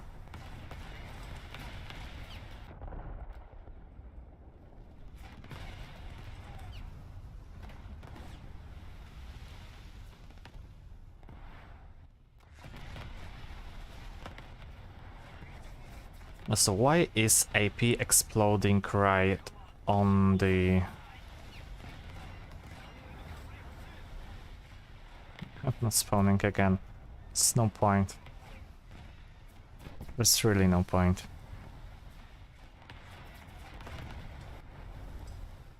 Okay, yeah, that's the end, that's defeat. Okay, let's return to hangar. I'll be right back. I'm just gonna preheat the oven.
Mein Gott. My god. I'm back. Preliminary results. Well, is a defeat. Minus 30,000. Minus 27,000. Okay. That's manageable. It is manageable. I'm getting the hang of it. Not gonna lie. But the worst part is that like even though I'm getting the hang of it, the ammunition just sucks. If you're not playing something like if you're not having a good SAP, you're just gone. Sadly, it's really sad to see that, because the point of AP, that the SAP was phased out of existence on the favor of full AP or HE in naval warfare, is because SAP was deemed obsolete in most cases, and AP was way better to penetrate the armor. HE was way better to deal with soft targets. And yet in the game, SAP is the meta. Because SAP somehow deals more damage to targets than AP does. And ships, Japanese SAP, well, it suffers because Japanese SAP is bad. Fuso incoming, yep, I know. I know that Fuso's incoming, already made a video about that. I'm excited. Cell coming around 24th. Maybe? I don't know. I would bet that the sale will come around later, around November even. Probably something like that. 24th will be, well, 24th, around 24th will be the start of the Halloween event that we have yearly. So you can get the Night Witch's PO2. Usually is around 26th. Yeah, 26th, 28th. But still, my bet is on like November for the better parts. I do think that most of the items will be sold, like it's end of December will be another sale, 50% off. Yeah, for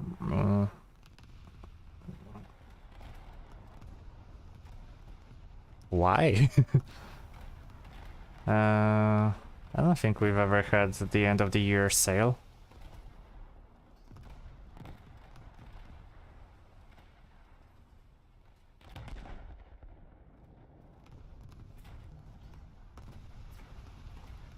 I know that the premium time will be, the premium accounts will be sold in November. That's for sure. Packs will be around the end of October. Then we will get the 50% off. I won't hit Alaska with my Scharnhorst. Nice. I still struggle with Alaska in Kongou. Most of the times, not because I aim badly, but because the shells don't do damage. Oh, hey, here's Alaska. From a very far distance as well. You used SAP or AP?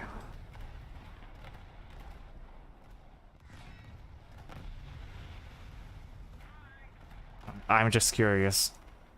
Like, congrats, dude, like, that's really a feat, because Alaska is really well armored. AP, yeah, figured so.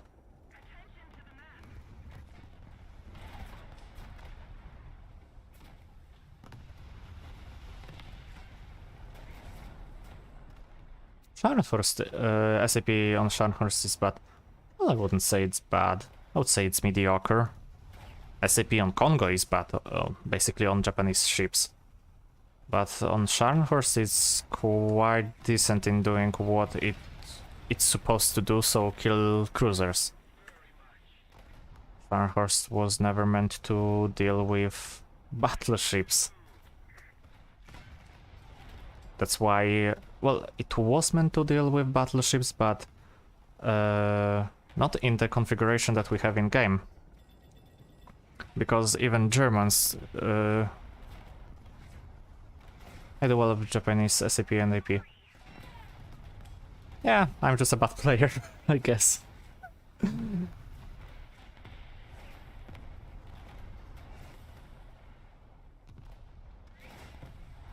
Never said I was any good.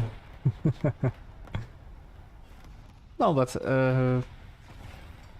SAP, yeah, it deals a lot of damage, but right now I would say I'm a bit of rusty. Because I can't seem to aim for shit. Most cases I'm just lucky to do some good shots instead of like properly doing damage. They prefer SAP because crew killing AP it takes a long time to kill. Yeah. And gaijin screwing the arming time of AP doesn't help either. Because, for example, here you have fuse delay of 0.05 seconds, while in reality it should be 0.4 seconds. And 0.4 versus 0.005. It's quite a big difference if you ask me.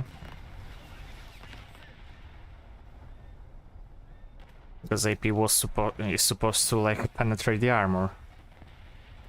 And I'm dead. Of course I am.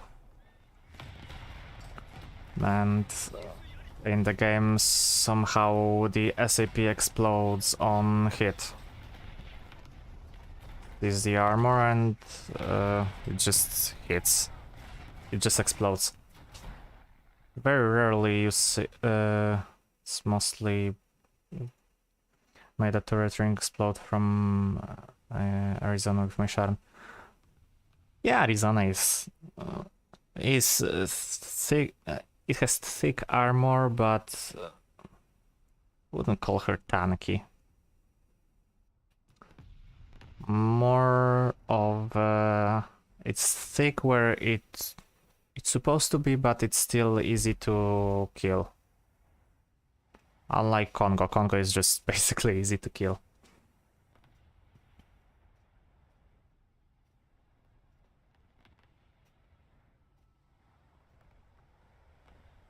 Let's get the toy gun.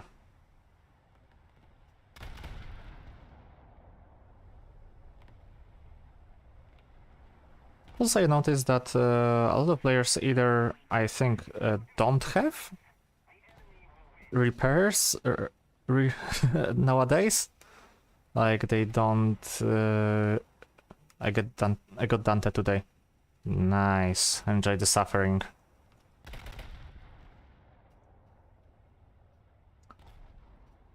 Now you have to go for Andrea. Then make the suffering to make the suffer complete.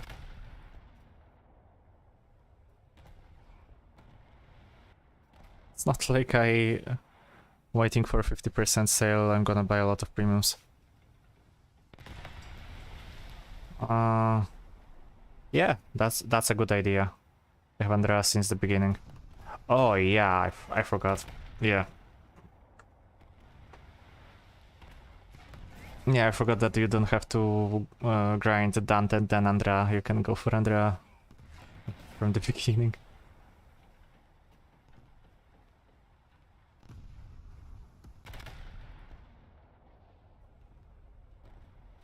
I think I'm gonna buy one premium. Probably I'll buy Pola only. Maybe something else. Pola for sure. Dante absorbs a lot of torpedo hits. Yeah.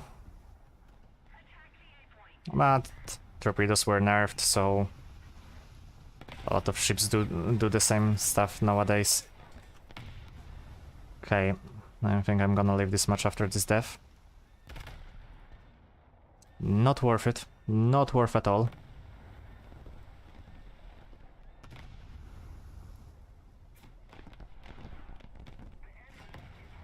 Right now I'm gonna just basically suffer from whole enemy team. This is why I don't like random battles anymore. I have to deal with them because I don't play arcade and there's only arcade EC today. But Jesus Christ, it's so bad. I haven't been playing Naval for a while. I was only playing Naval EC, then I am coming back to this. Really makes you like don't wanna play this game. Still gonna play it anyways because I don't want my skills to get rusty, but it's hard.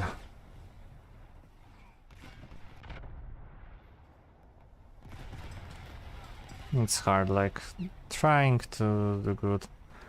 Dante, its SAP is good, but hard to kill. And I think I still have to unlock AP, which hits hard.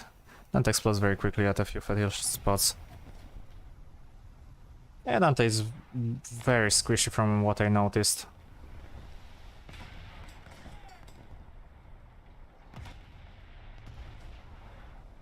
The trick is taking 336 ammo with Dante. Oh, do tell. Good to know. I'm gonna write this somewhere or just revisit the stream.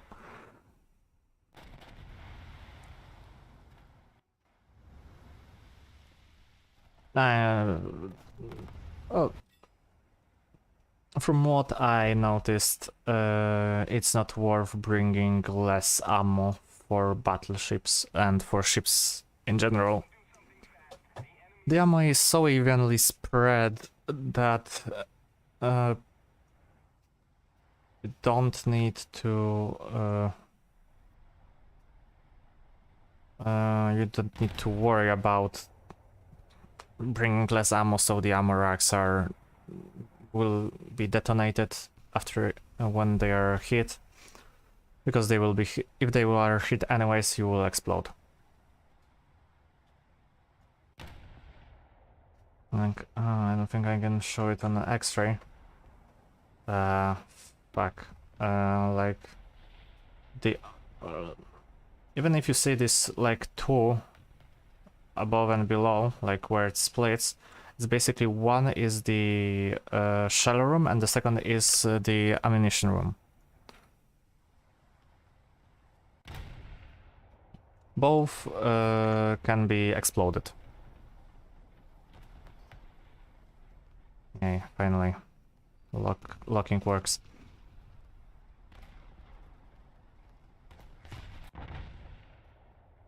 But X-ray always shows X amount you started with. Yeah, exactly. But it's still... well,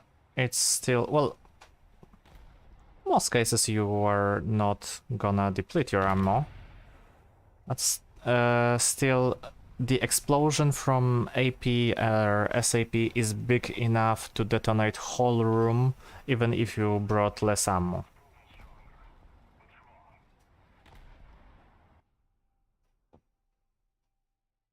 Even if you bring less ammo, like you are bringing the 336 for Dante, the explosion from Dante. Let me just see really quickly. Like here, you have this magazine, this magazine. The only thing you can if you only have 80 shells left, you become much harder to kill. Yes, because you deplete this, for example, this magazine, this part, all this, and this shell room. So you are just protecting yourself from this part or from this part. Still, you're mostly getting hit in the main magazine shell because everyone, if they're, well, everyone, a lot of people, when they are using AP, they're trying to focus here, so they either disabling your turret, your ammo elevator, or your or just going for your magazine, depending on dispersion, depending on a lot of things. Yeah. Only in some cases they are going for things like the secondary magazine room, the secondaries, the auxiliary ammunition storage, etc., etc. That's why I get your tactic. Your tactic is fine. If it works, then go for it. But in most cases, I find it, well, not worth it. And with ships like Kongou that already has small amount of ammunition, today, like on stream even, I found out that I can deplete the ammo of Kongou. I almost ran out of SAP.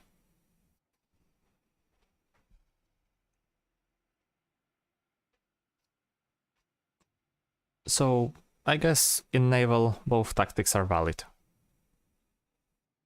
If it works, then just keep doing what you're doing.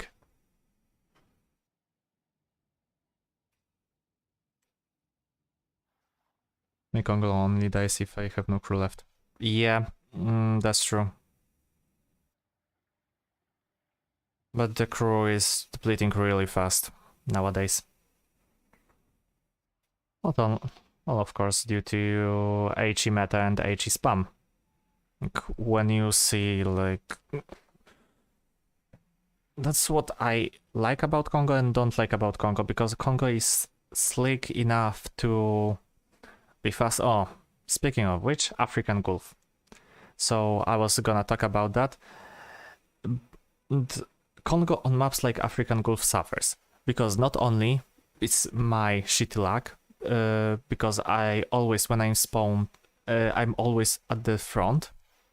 I'm thinking of grinding British Naval. Yeah, I recommend it. I really recommend it. When I'm spawning in Kongou, well, not in Kongou, when I'm spawning in African Gulf, I'm always at the front. So I'm always getting focused by AI, by zombies, and by main players, because first I'm in a battleship, second I'm the first one. And African Gulf is not a really good map for ships like... see? Even though I spawned later, I'm still first. And then maybe I will not be targeted because the AI already picked their targets. Maybe. I don't know. And speaking about British Naval, I do recommend British Naval. 3 reasons. Did you see the dev block? We're getting HMS Glorious, a big battleship hybrid aircraft carrier. I haven't seen the dev block. Wait, is there a dev block already about Glorious? No, not M1A2 SAP task, Bosfark, Fuso. So no. And there's not a dev block. But yeah, I saw that the in-game files we have HMS Glorious in the battle cruiser form. Well, battle cruiser. The biggest large cruiser ever created, because the armor is so thin that even HE will penetrate it in the game.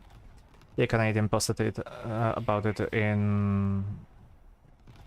It's in the files. Yeah, I saw the files. I saw it like yesterday, I think, when I was just lurking around the Discord server. Yeah, I saw it. My predictions, it's gonna be Ikoma. It's gonna be British Ikoma. But with better guns. The armor is so thin that you will not take any damage well. Basically, a sneeze will kill you. You only will deal damage, but you have only 2 turrets and 4 guns. So if one turret is out, you're losing half of your firepower. Not to mention the 380mm BL are so bad with dispersion. Old files from a year ago show Japanese BB Ise and another BB from Japan. Yep, I know. Ise, Yamashiro and Fuso. Ise and Fuso in World War II versions, while Yamashiro is in her World War I.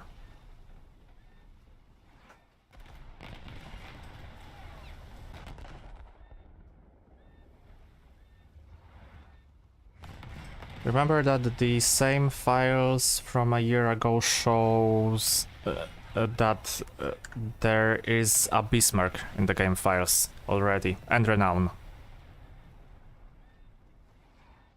So I don't know how long, probably until next update. Next update will be the Gneisno and Tirpitz. Yeah. Oh, Tirpitz, Bismarck. Very minor changes in the game. But probably, I'm guessing the next update will be the German update. We will see Germany getting the big boys, the Bismarck and or Tirpitz. Probably Bismarck because of the fame, and not Tirpitz. Gneisno, sorry, adjusting my mic. Gneisno will be probably an event vehicle. Maybe Operation Winter? Overpowered was already, so, and we got Ostfriesland, so I'm guessing that we will get Tirpitz for, not Tirpitz, I'm sorry. I think I will get the Gneisno as a reward for the winter operation. Again, based on score.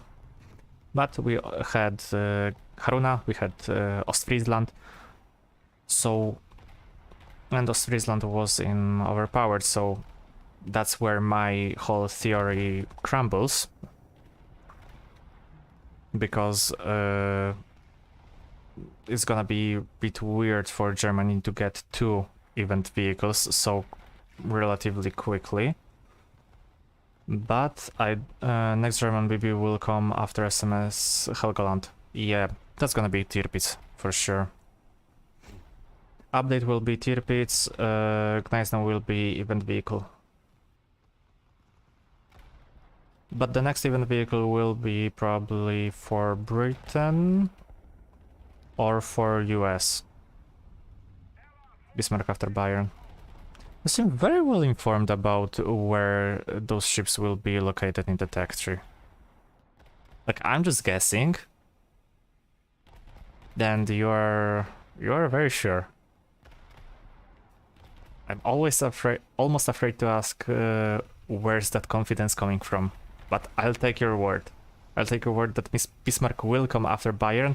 If not, you will have some explaining to do. Just kidding, just kidding.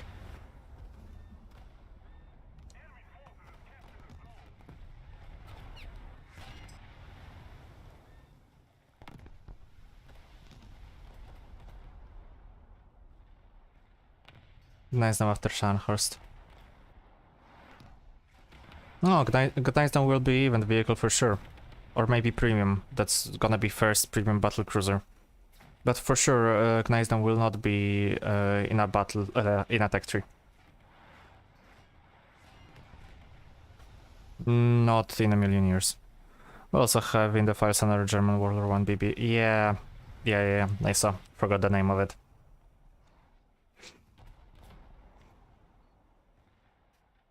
Nassau. Oh yeah, Nassau. Yeah, that's the one.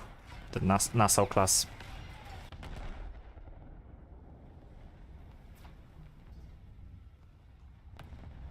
Might be the one that we will get. Right now I don't think Germany will get another World War I. I think we will get something more modern. Probably Tirpitz. Or Bismarck. So remember, even though they are in the game files, after a year or so they can be still changed. The camo especially.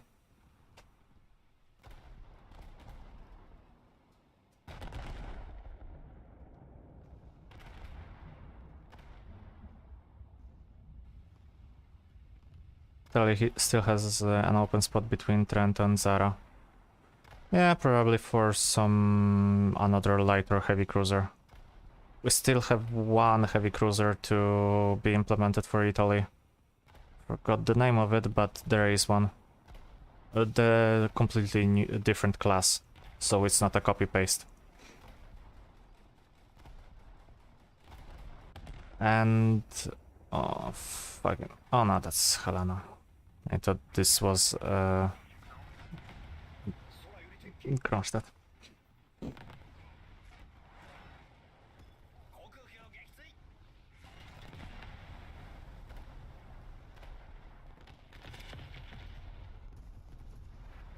Also another light cruiser for Italy. Yep. I think so too. Will come after Savoia. Most likely.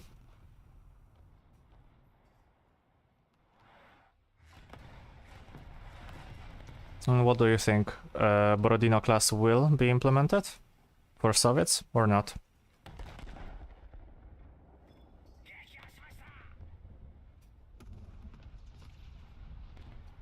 Because I'm thinking that Borodino will be next one to be implemented.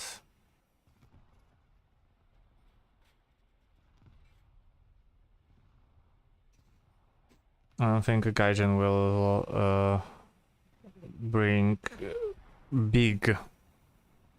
Britain doesn't have much premium cruisers, etc. Yeah, they don't. They have Belfast. Belfast is Belfast. I don't know about Soviets. Okay. I do think that Borodino will come. Probably next line. A completely separate line. And after Borodino, I don't know. Sovietski Soyuz. Which I will hate to see. To be completely fair, I will hate to see Sovietski Soyuz in the game.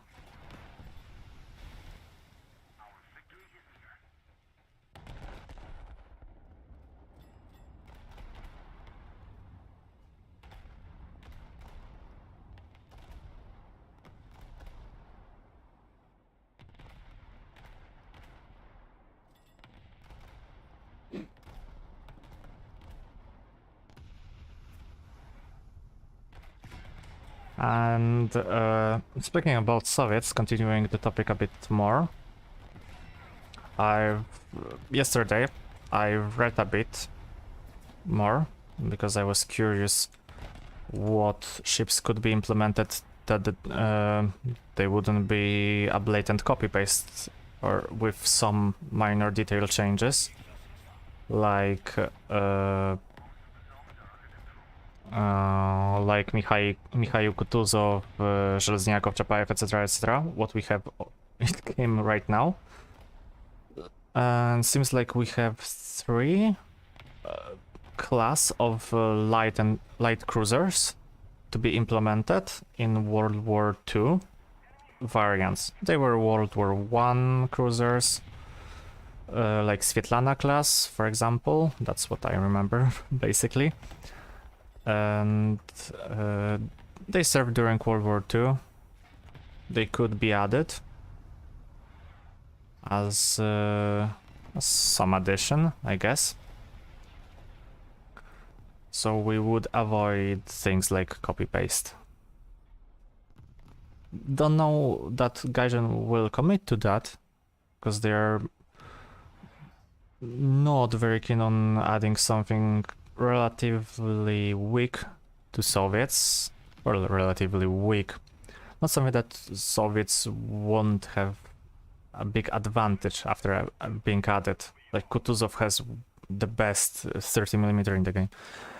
Will we get Cesare? Yep, we will.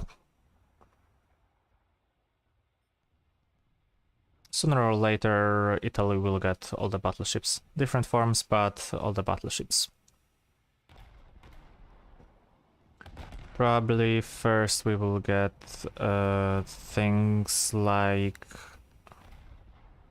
Andrea Doria in World War II variant. And then other things like Roma Cesar. Yeah, I want Roma too. I think all of us want Roma.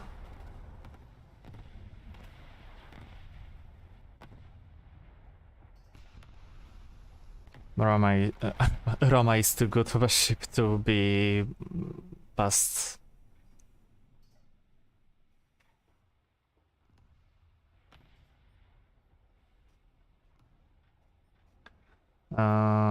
But most certainly we won't see Roma very quickly. Dunkirk looks fun. Well, for Dunkirk we will have to get French Navy. Yeah, the French battleship. Yeah, first we would have to get the French Navy, then things like Dunkirk. I don't know, but I don't think we will get the World War II battleships from the very beginning when the French Navy will be added. Probably they will start with World War I. I don't know, Paris, something like that. France has World War I battleships, yes. France has quite a lot of World War I battleships, dreadnoughts whatsoever. Fun fact, one of the French battleship, the World War I, the Paris, was offered to Poland during World War II after the seizing of French Navy by Britain. The ship would be called OF Paris, or OF Paryż in Polish, standing for French ship or French vessel. But first of all, it was in a very bad state, and Poland didn't have enough men in the navy, the Poland in exile, so it was only used as a hulk for Polish and British Navy. Still, it was one and only time that Poland could get a proper battleship. Just funny trivia about France and World War I battleships.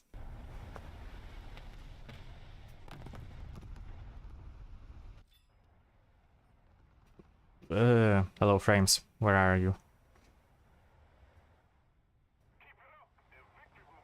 Okay, that's the end. Nice. The victory.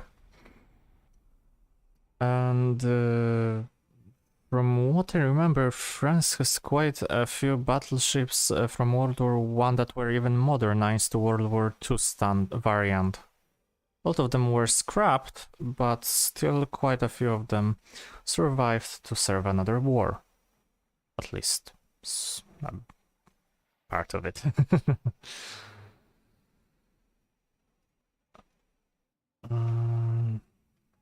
Let me just check really quickly. French battleships. Yes. France comes next year. I hope. Rick, I really hope. Dreadnought battleships. Okay, so for Dreadnought battleships we have 4 classes. Courbe, Bretagne, Normandy, and Lyon. I don't know how to pronounce French things like really good. We might even get some pre-dreadnoughts. I don't know, Bouvet that served during World War One. But most likely we will get the dreadnoughts first. Probably Courbe, so Jean Bart or Courbe as the name ship. 305mm. I'm just checking it out right now. I have this open. Does France have good MTB MTB motor torpedo boats? I don't know. To be completely honest, I am not focused. I don't have a lot of interest in coastal types. Maybe the only thing I know about coastal is the types that are there. That's not the other things. But I think French Navy would be a good addition for the next year, like really big one. France doesn't have good naval bombers. Yeah, but who uses bombers in the game?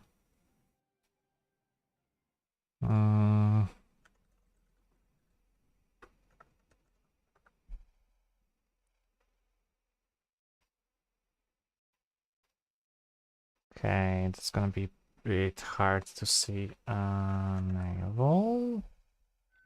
No.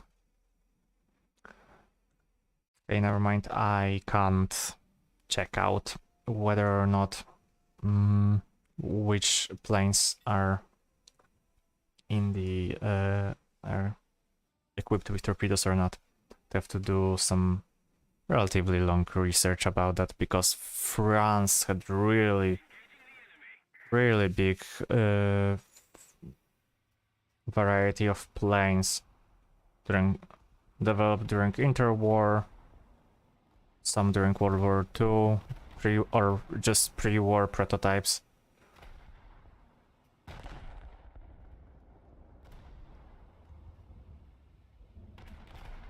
Ultra vehicle in combo box for America is really good for naval. It's something called like P1H or something. P1H. Hit. I know what you're talking about, but I have no idea how it's called, pronounced, and how it's called. I know which one you're talking about. Haven't seen it, like, at all. Or maybe I just don't remember it. Yeah, I know it's a plane. But, I really don't recall encountering it.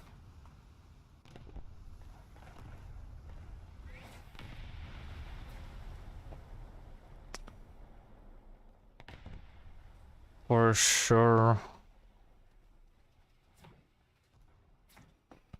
I've seen privateers, I've seen a lot of bombers actually. BBH, BBJ.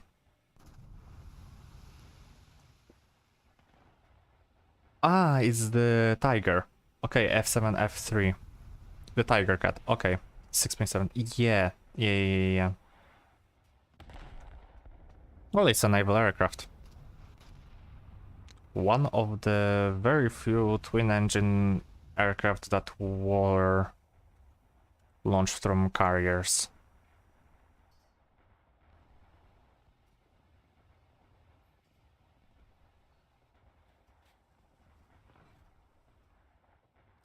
Looks like ME-262 with propeller. Yeah.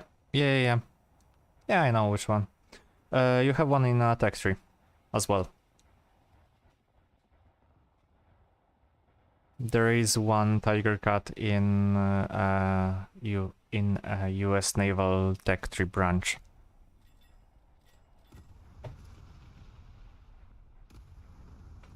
Haven't unlocked them. Right now, I don't play a lot of air, and when I do, it's mostly jets. It can drop magnetic mines. Oh, okay. Now I see why it's good in naval. Well, not in naval. In ground battles, it will be good too.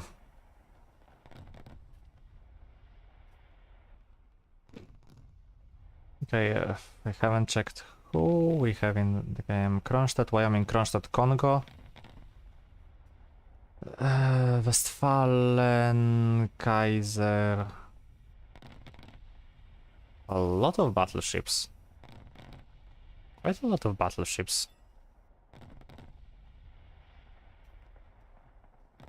Besides that, Köln and Kerch, so I think that like a half of our team, over half of our team, will be able to spawn more than once. The hell, looks like a winnable game.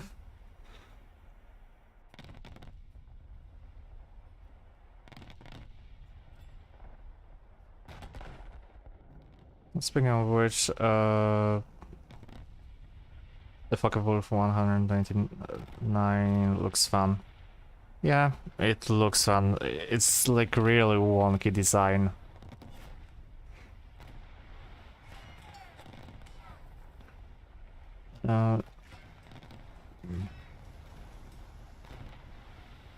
Like this ship is ship. Oh my god, that plane is totally bonkers because it looks like it wasn't designed for its role. It was designed for something else, but for sure it's not being a bomber.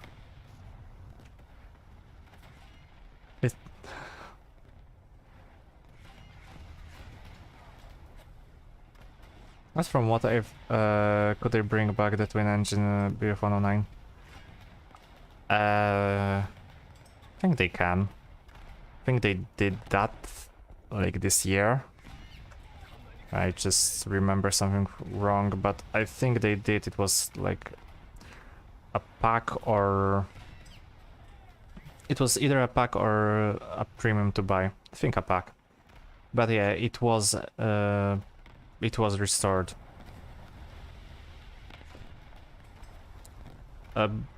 And if you want to play it, like properly test it, there's a single mission in the single player mode that you can pilot the BF-109Z.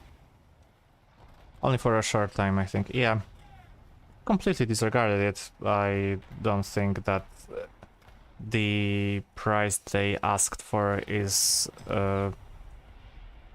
reasonable for this plane, because I've flown it. Never mind. In this single mission, it's alright, I guess. It doesn't get the speed of proper 109, and for sure it loses a lot of maneuverability. Yeah, after the battle I can show you the mission that I'm talking about. Did you get the current American premium destroyer? The Cowl? No. And I would recommend you and everyone not to buy it. For 5,000 golden eagles, you're better off with getting something else and not a premium, very overpriced Fletcher. Was it Fletcher or was it? I think it's Summers, something like that. But I for sure would not recommend that. For this price, there's a lot of things you can buy. For 5,000 golden eagles, you can wait for the premium time discount. Buy yourself a premium. Something I noticed that they removed smokescreen from Scharnhorst.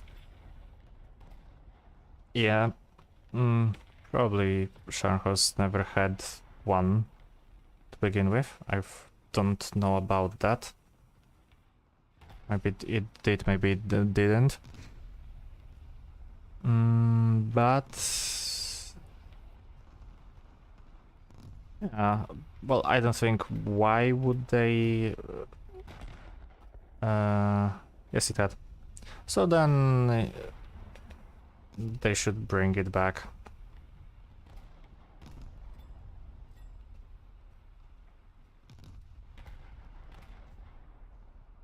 If it had one historically, then I don't know why it wouldn't be in the game.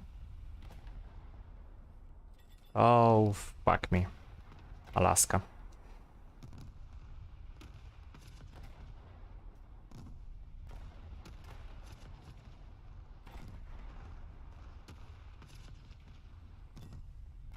Still hasn't spotted me.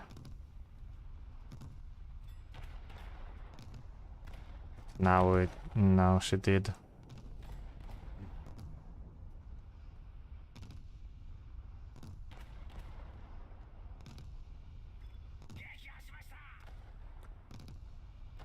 Well, we've just witnessed a historical moment of me getting my first ammo explosion on Alaska.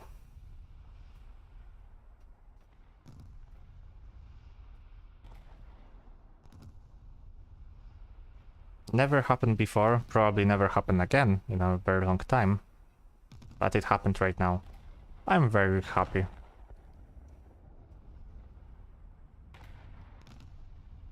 I'm a happy man right now.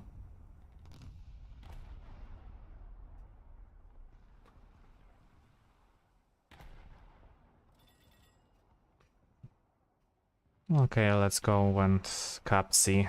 Or just... Okay, never mind. We don't need to cap anything. The enemy is dead anyways.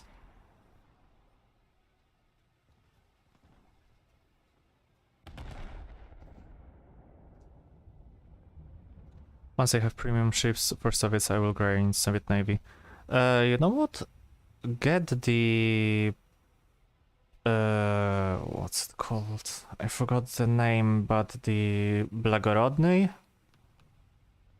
If you want a destroyer, to play some really good destroyers, and then go for Żelezniakov. Just for that. Don't buy a other... Or if you have to choose, then... just get the Żelezniakov.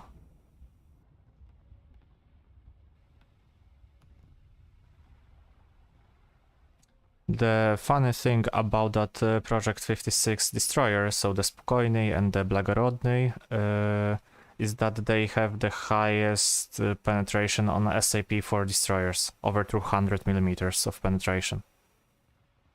The best SAP shell that you can get for destroyer. We also have the captured Italian trophy ship, the Duca d'Aosta class, yeah, Kerch. The 5.31. Just go for the Italian version. It might be higher in a BR, but at least you are not spending money for it.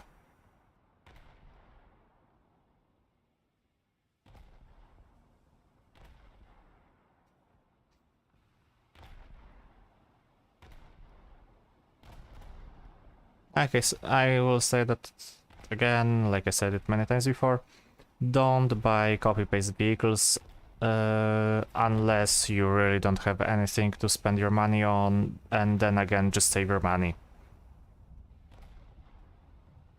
I know some ships, some tanks, some planes are really good to complete your lineups, but then it's still not as worth it as getting yourself a ship or any vehicle for other tech tree like air or something. This Soviet coastal premium is good. That's not my area of expertise. I can't tell you for shit. I really can't tell you which one. I don't play coastal. I could look at the stats and tell you this one or that one, but how they are in the game, then that's completely different thing.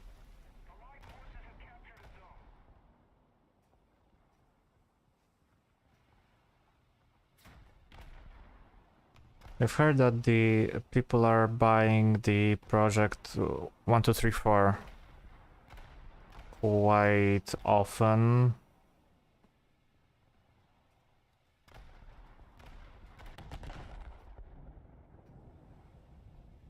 And probably it's good.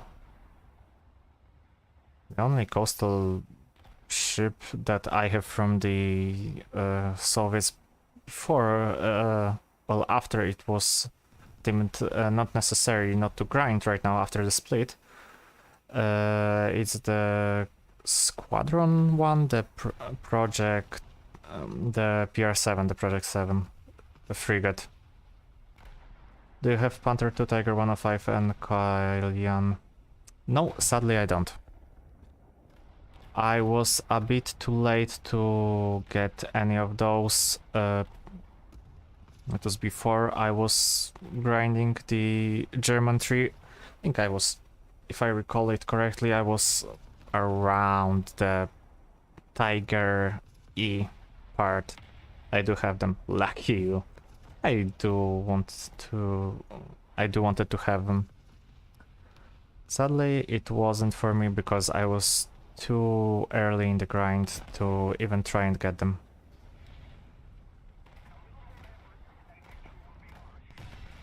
Like I said, I was around the 5.3 part, so in no way I could have got them.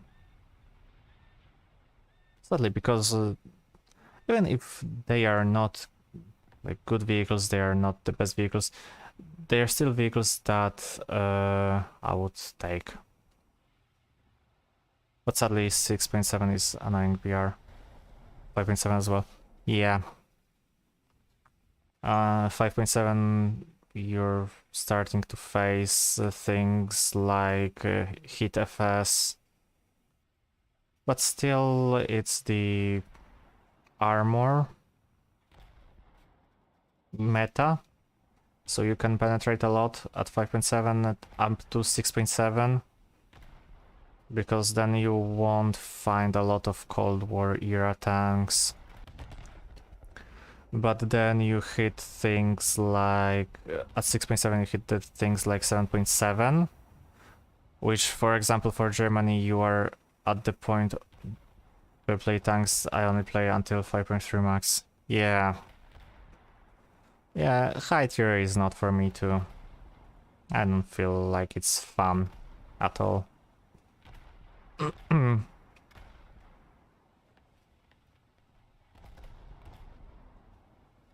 It's nice to see that, well, of course Gaijin is pushing the, what's it called, the top tier, to being even better top tier, even more. Well, right now we're getting the TKX or something like that. High tier was cool a few years ago. A few years ago, the high tier was... wasn't a few years. I have a question. I just unlocked Graf Spee. What ammo do you use and should I take max ammo in Naval? we talked about that before. Yep. Take max ammo in naval. That's my idea. Most cases, if you're gonna be penetrated in the ammo room, you will be hit and you will explode.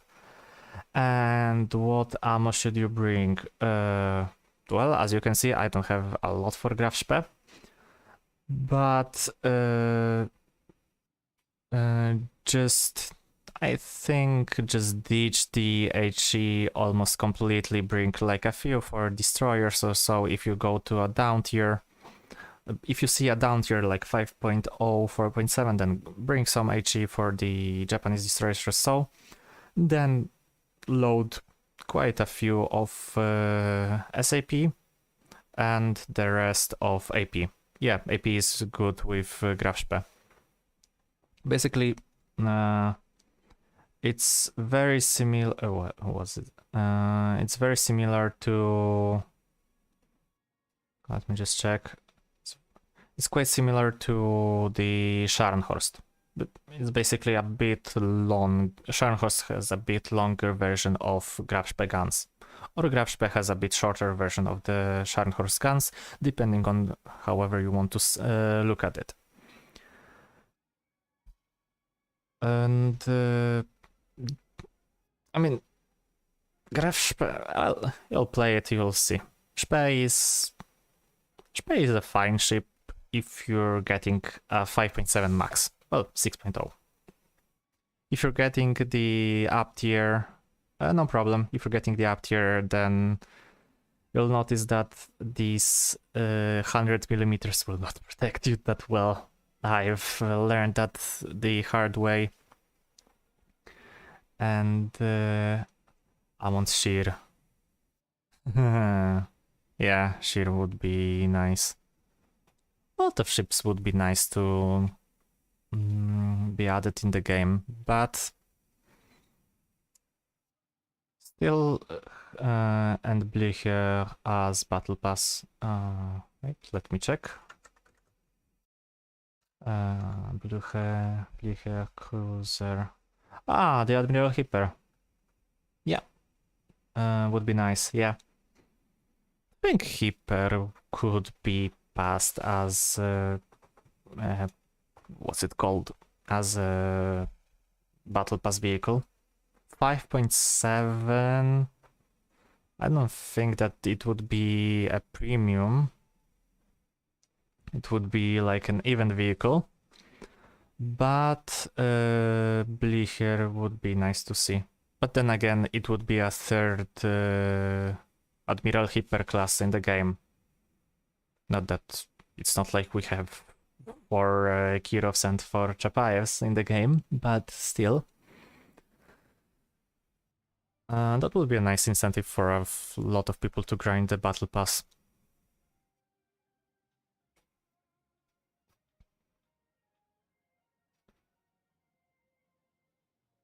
Okay, if you excuse me just like for a minute, when the waiting time is right now. Okay, never mind. I was gonna put the french fries in the oven. I think I can still do that. Okay, really quickly. I don't even have to spawn.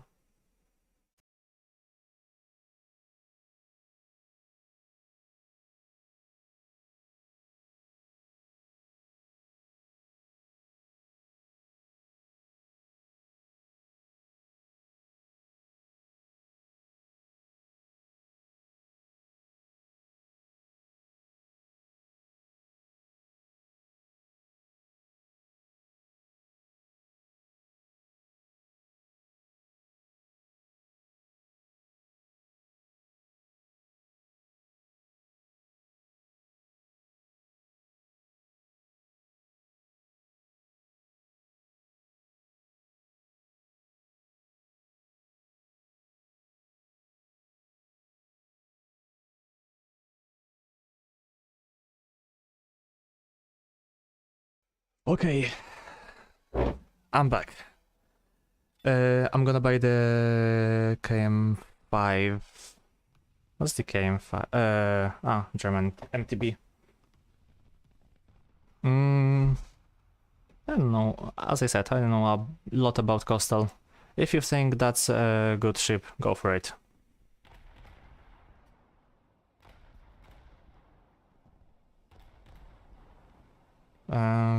The one of the few German Coastal that I enjoyed playing was S100.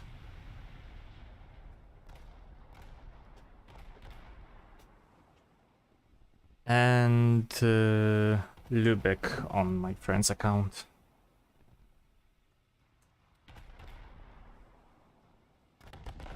Only 150 or something. Well, if it's that cheap, then go for it. Is it the... what's it called? Like the... reserve premium, as I like to call it? So you're having the ability to get it when you start the game. Because that's what I remember about ships like that. So like the Satsuki, for example, the Kerch, like Italian naval, German, Japanese. Yeah, they are nice, but for me, I think Japanese and British win the best naval trees. I just like them in general. Italian for me is just painful before you get to the good ships. Before you get to the 5.7, well, 5.3, let's say. You have to suffer through a lot of destroyers and not so good most people look at America, and that's where they are wrong, because after playing through the Mount Ohio class, really, like for real. That's the first time I hear about people wanting Ohio class. Because Ohio class for me is dreadful. Not the oh, the let me check, because I'm uneducated swine. Ohio battleship. A main class pre-dreadnought. I don't think it's the one. Oh, the planned one. I say it's better than Yamato. 5 ships were authorized. Cancelled, commissioned, blah blah blah blah blah. Okay, were they even... Let me check on the armament. 406 millimeter, so Iowa class guns, 5-inch Bofors Earlycon. They say it's better than Yamato. Like, where it's better? I can't think that it's better because it's newer, like more modern than Yamato. But saying that a ship that never existed is better than Yamato is like saying I don't know. I don't remember the name of the ships. First time I've heard about it, because it's the first time I heard about... Well, I don't focus on paper ships, basically, or ships that were cancelled early into the construction. Well, like I said, saying that a paper ship or a ship that never existed would be better than a Yamato. It's like saying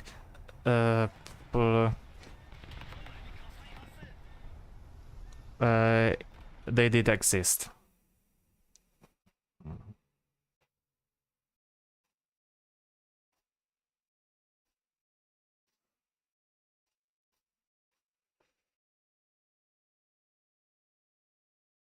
Uh, 5 ships of the Montana class were authorized on 19 July 1940, but they were suspended indefinitely until being cancelled on 21st of July 1943. The ships were to be built at New York Navy Yard, Philadelphia Navy Yard, and Norfolk Navy Yard. So, no, they did not.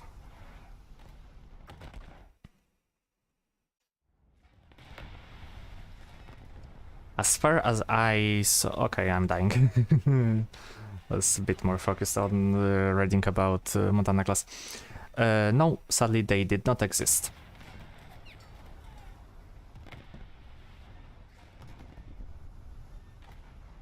So there are even more paper ships than Kronstadt. Which is something... It is a feat in itself.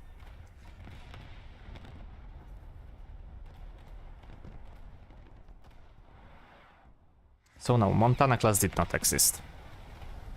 You might like... you might like mistake it for another class or something like that. This is Iowa. Iowa was Iowa class. Iowa was not Montana class.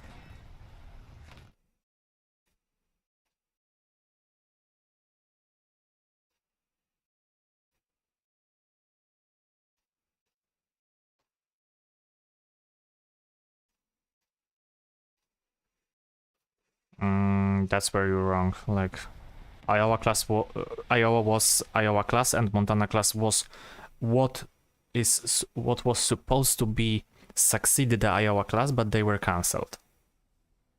This Iowa is better.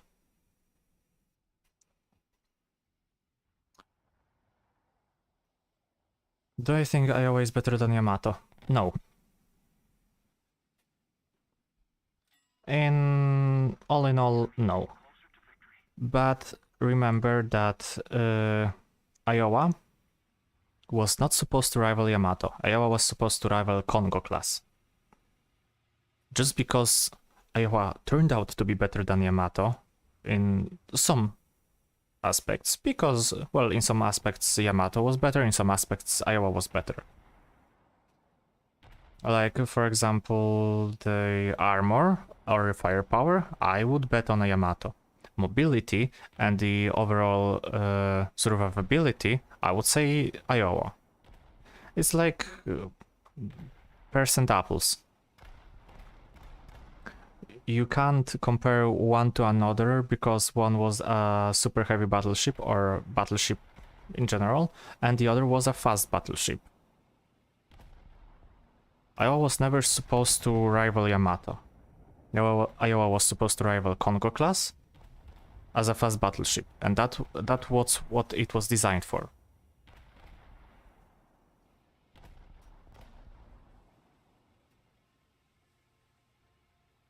Iowa was supposed... the other battleships were supposed to rival Yamato, like Montana class. Montana class was the only US Navy battleship class that would rival Yamato in tonnage. So they would be as heavy or heavier than Yamato, depending on how the design would went.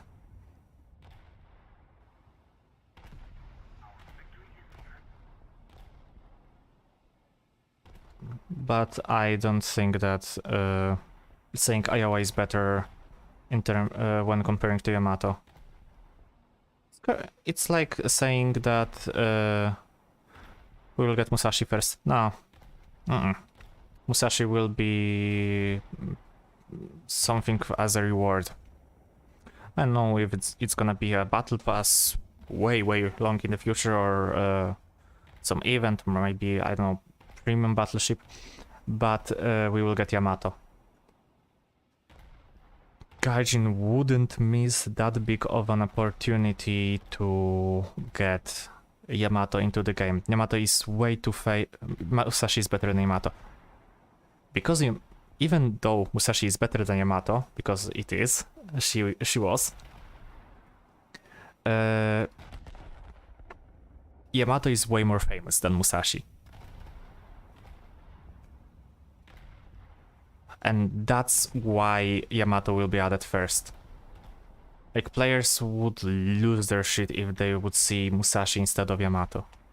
Weebs, not weebs. It's like you said about Tirpitz being added and not Bismarck. I do think that the Tech 3 ships will be the more famous ones. And ships like Musashi, like Tirpitz, I don't know, like we have Haruna and Kongou in the game right now, will be as a reward or as, well, some sort of more exclusive premium variants. I have Kiyoshima, which sailed alongside Musashi. I have her too. Kiyoshima is nice. Like 4.3 or 4.3 or 4.7. A lot of AA. You can have a lot of fun. Still suffers the same fate of being a squishy Japanese destroyer.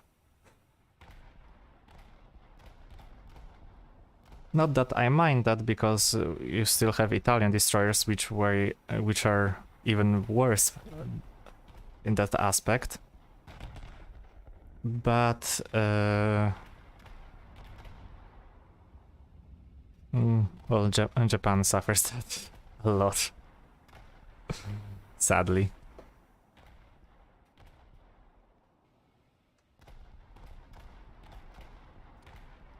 What I would love to see in game, when it comes to Japanese destroyers, is not what Gaijin has in mind right now.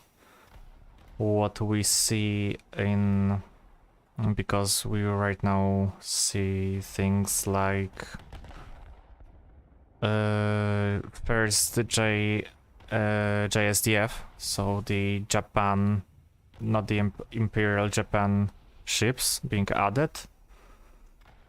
I would like to see more of designs like we have Akizuki class, and then I would love to see Fuyutsuki and Machizuki class, which were the subclasses of Akizuki, but with different visuals, different variation to AA, no, depth charges added or something like that, a bit of a speed and maneuverability difference too. That would be really cool to see. And that would be a ship, that would be ships that were existing, ships that were that are already introduced with the 100mm really good destroyer gun, both in terms of HE damage and in terms of fire rate. That's why I really like Akizuki, even though it's squishy. It's a bit tankier than your typical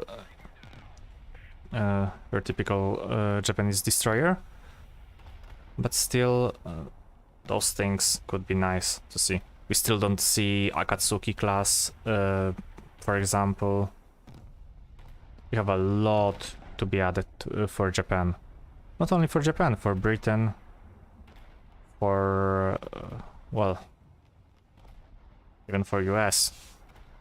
For Soviets, not a lot.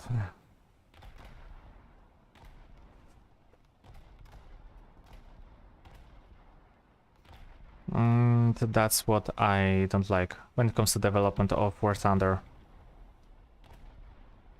That Gaijin is focusing on polishing and fleshing out the naval tech trees that already can't have a lot to be added, while at the same time like completely disregarding the tech trees that are supposed to be big. Like still Soviet tech tree is more fleshed out than Italian tech tree, and sorry, but Soviets never really had a proper naval encounter during World War II or so. And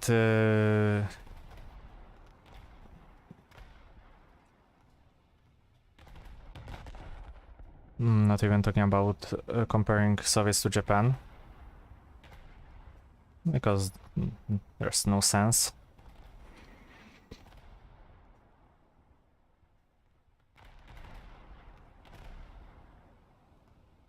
Like, I think what Gaijin should change in their mindset, let's call it a mindset, is how they treat certain tech trees. Because for most cases, what we see is the minor tech tree syndrome. Because Japan is a minor tech tree in the ground, which Gaijin focuses the most, which player base focuses the most, that means it's gonna receive less development in naval. Even though, well, Japan was one of the big three, alongside the US and UK. And the same reason, UK is not as fleshed out as it should be compared to different tech trees. I think only US have the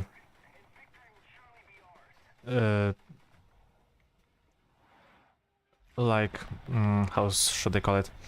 I think that the US only has the amount of ships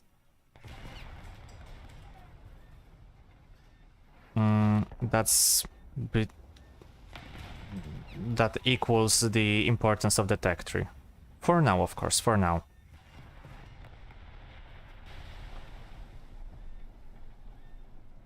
Still, there's a lot of stuff to be added.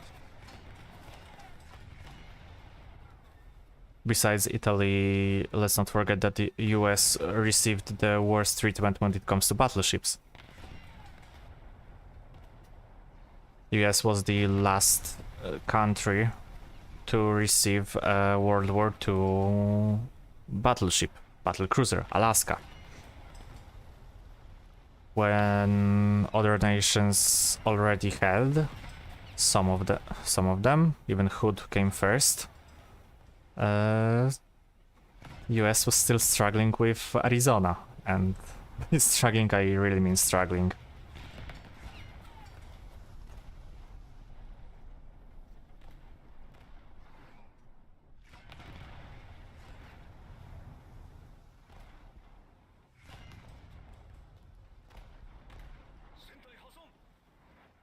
Also, Kongou sinks really fast, seems like.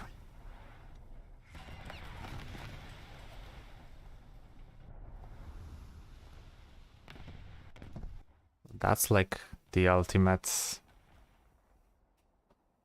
What's it called? The ultimate punishment, being called by a Leipzig.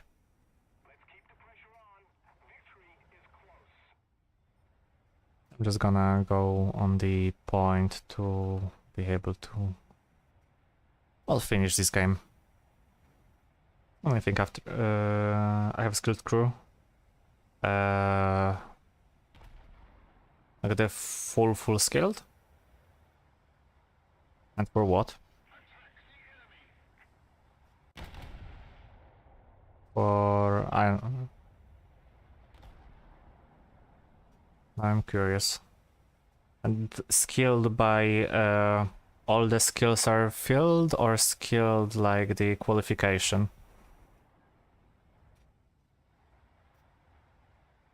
Yeah. Thanks. It helps a lot for everything. Oh, nah. Wow. Okay. Okay. No, that's impressive. That's really impressive. I don't even have one crew. No, I have one crew skilled. That's for in Japan Air.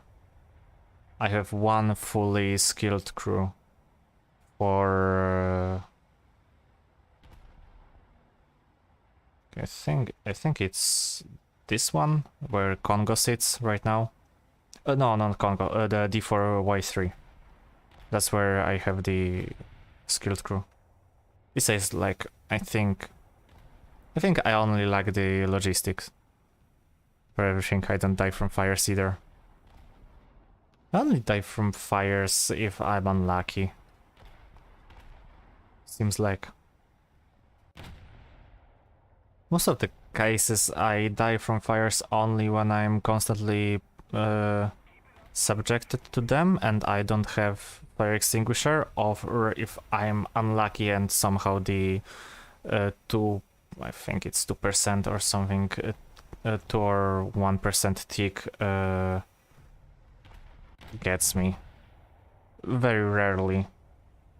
But sometimes that this random chance of getting killed by fire is annoying. Because I use the P1Y, the Ginga for Japan. Ginga is alright. I prefer, if we're talking about naval bombers, I prefer B7. B7 is way better in my opinion. Well, frontal facing armament, for example, and mobility. That's what's good.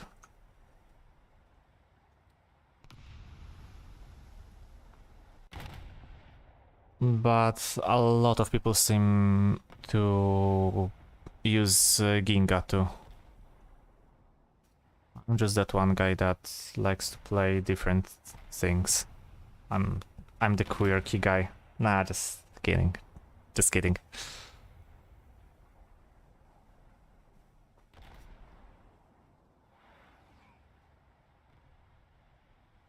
It seems... yeah. Easy match. Not the best one, but easy match. It has better rewards. Yeah, it does. It does have better rewards. But I'm at the point where I don't even have to research anything in low Japanese tech tree. The only thing that I really would have to research is the F1 and then the F for EJ Kai, and that's not something that Ginga can help me research. Can it?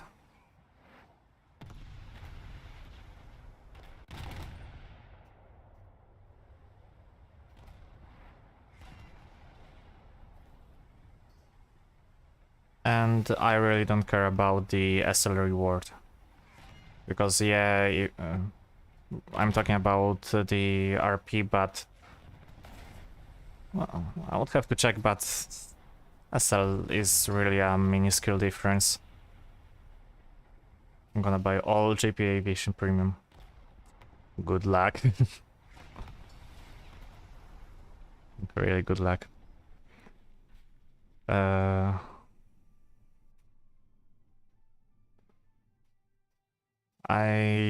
If you want to, I can recommend you which you should buy when it comes to aviation premium for Japan. Okay, Ginga 570, okay, 195. Okay, okay, that's a big difference. That's a big difference. No modern jets, etc. Yeah, of course. Well, first of all, those two, Key 87 and J6. Oh, I forgot. You can't buy J6, so sorry, disregard that. But Key 87 is really good. You don't play this as your typical Japanese plane because it's more of a boom and zoom. It really can hold really big speeds. Well, it's 5.7, so it will face the early jets, the 6.3, something like Henkel's, the 162, but that's basically it. The only thing that it would have to be worried about are Spitfires, the late Spitfires. You can even outspeed things like Mustangs, like Thunderbolts sometimes. Other than that, A6M5 Co is always a good choice.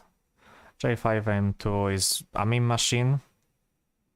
I'm disregarding all the copy paste, so pay that no mind. A6M6 was from Battle Pass, so you probably have it already or not. K61 Hey is really good just because it has the MG151 20mm. So you're getting the German cannons with Minengeschoss that can rip everything apart very quickly.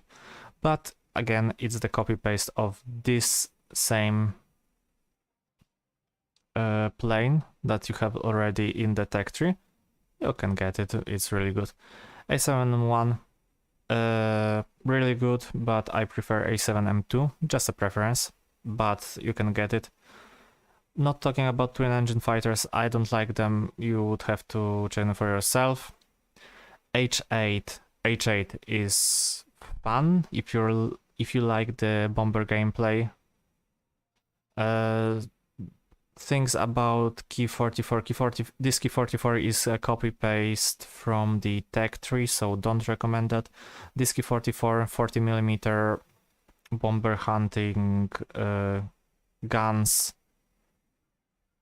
Just use the ammo with really big consideration. Basically use it like a Soviet plane.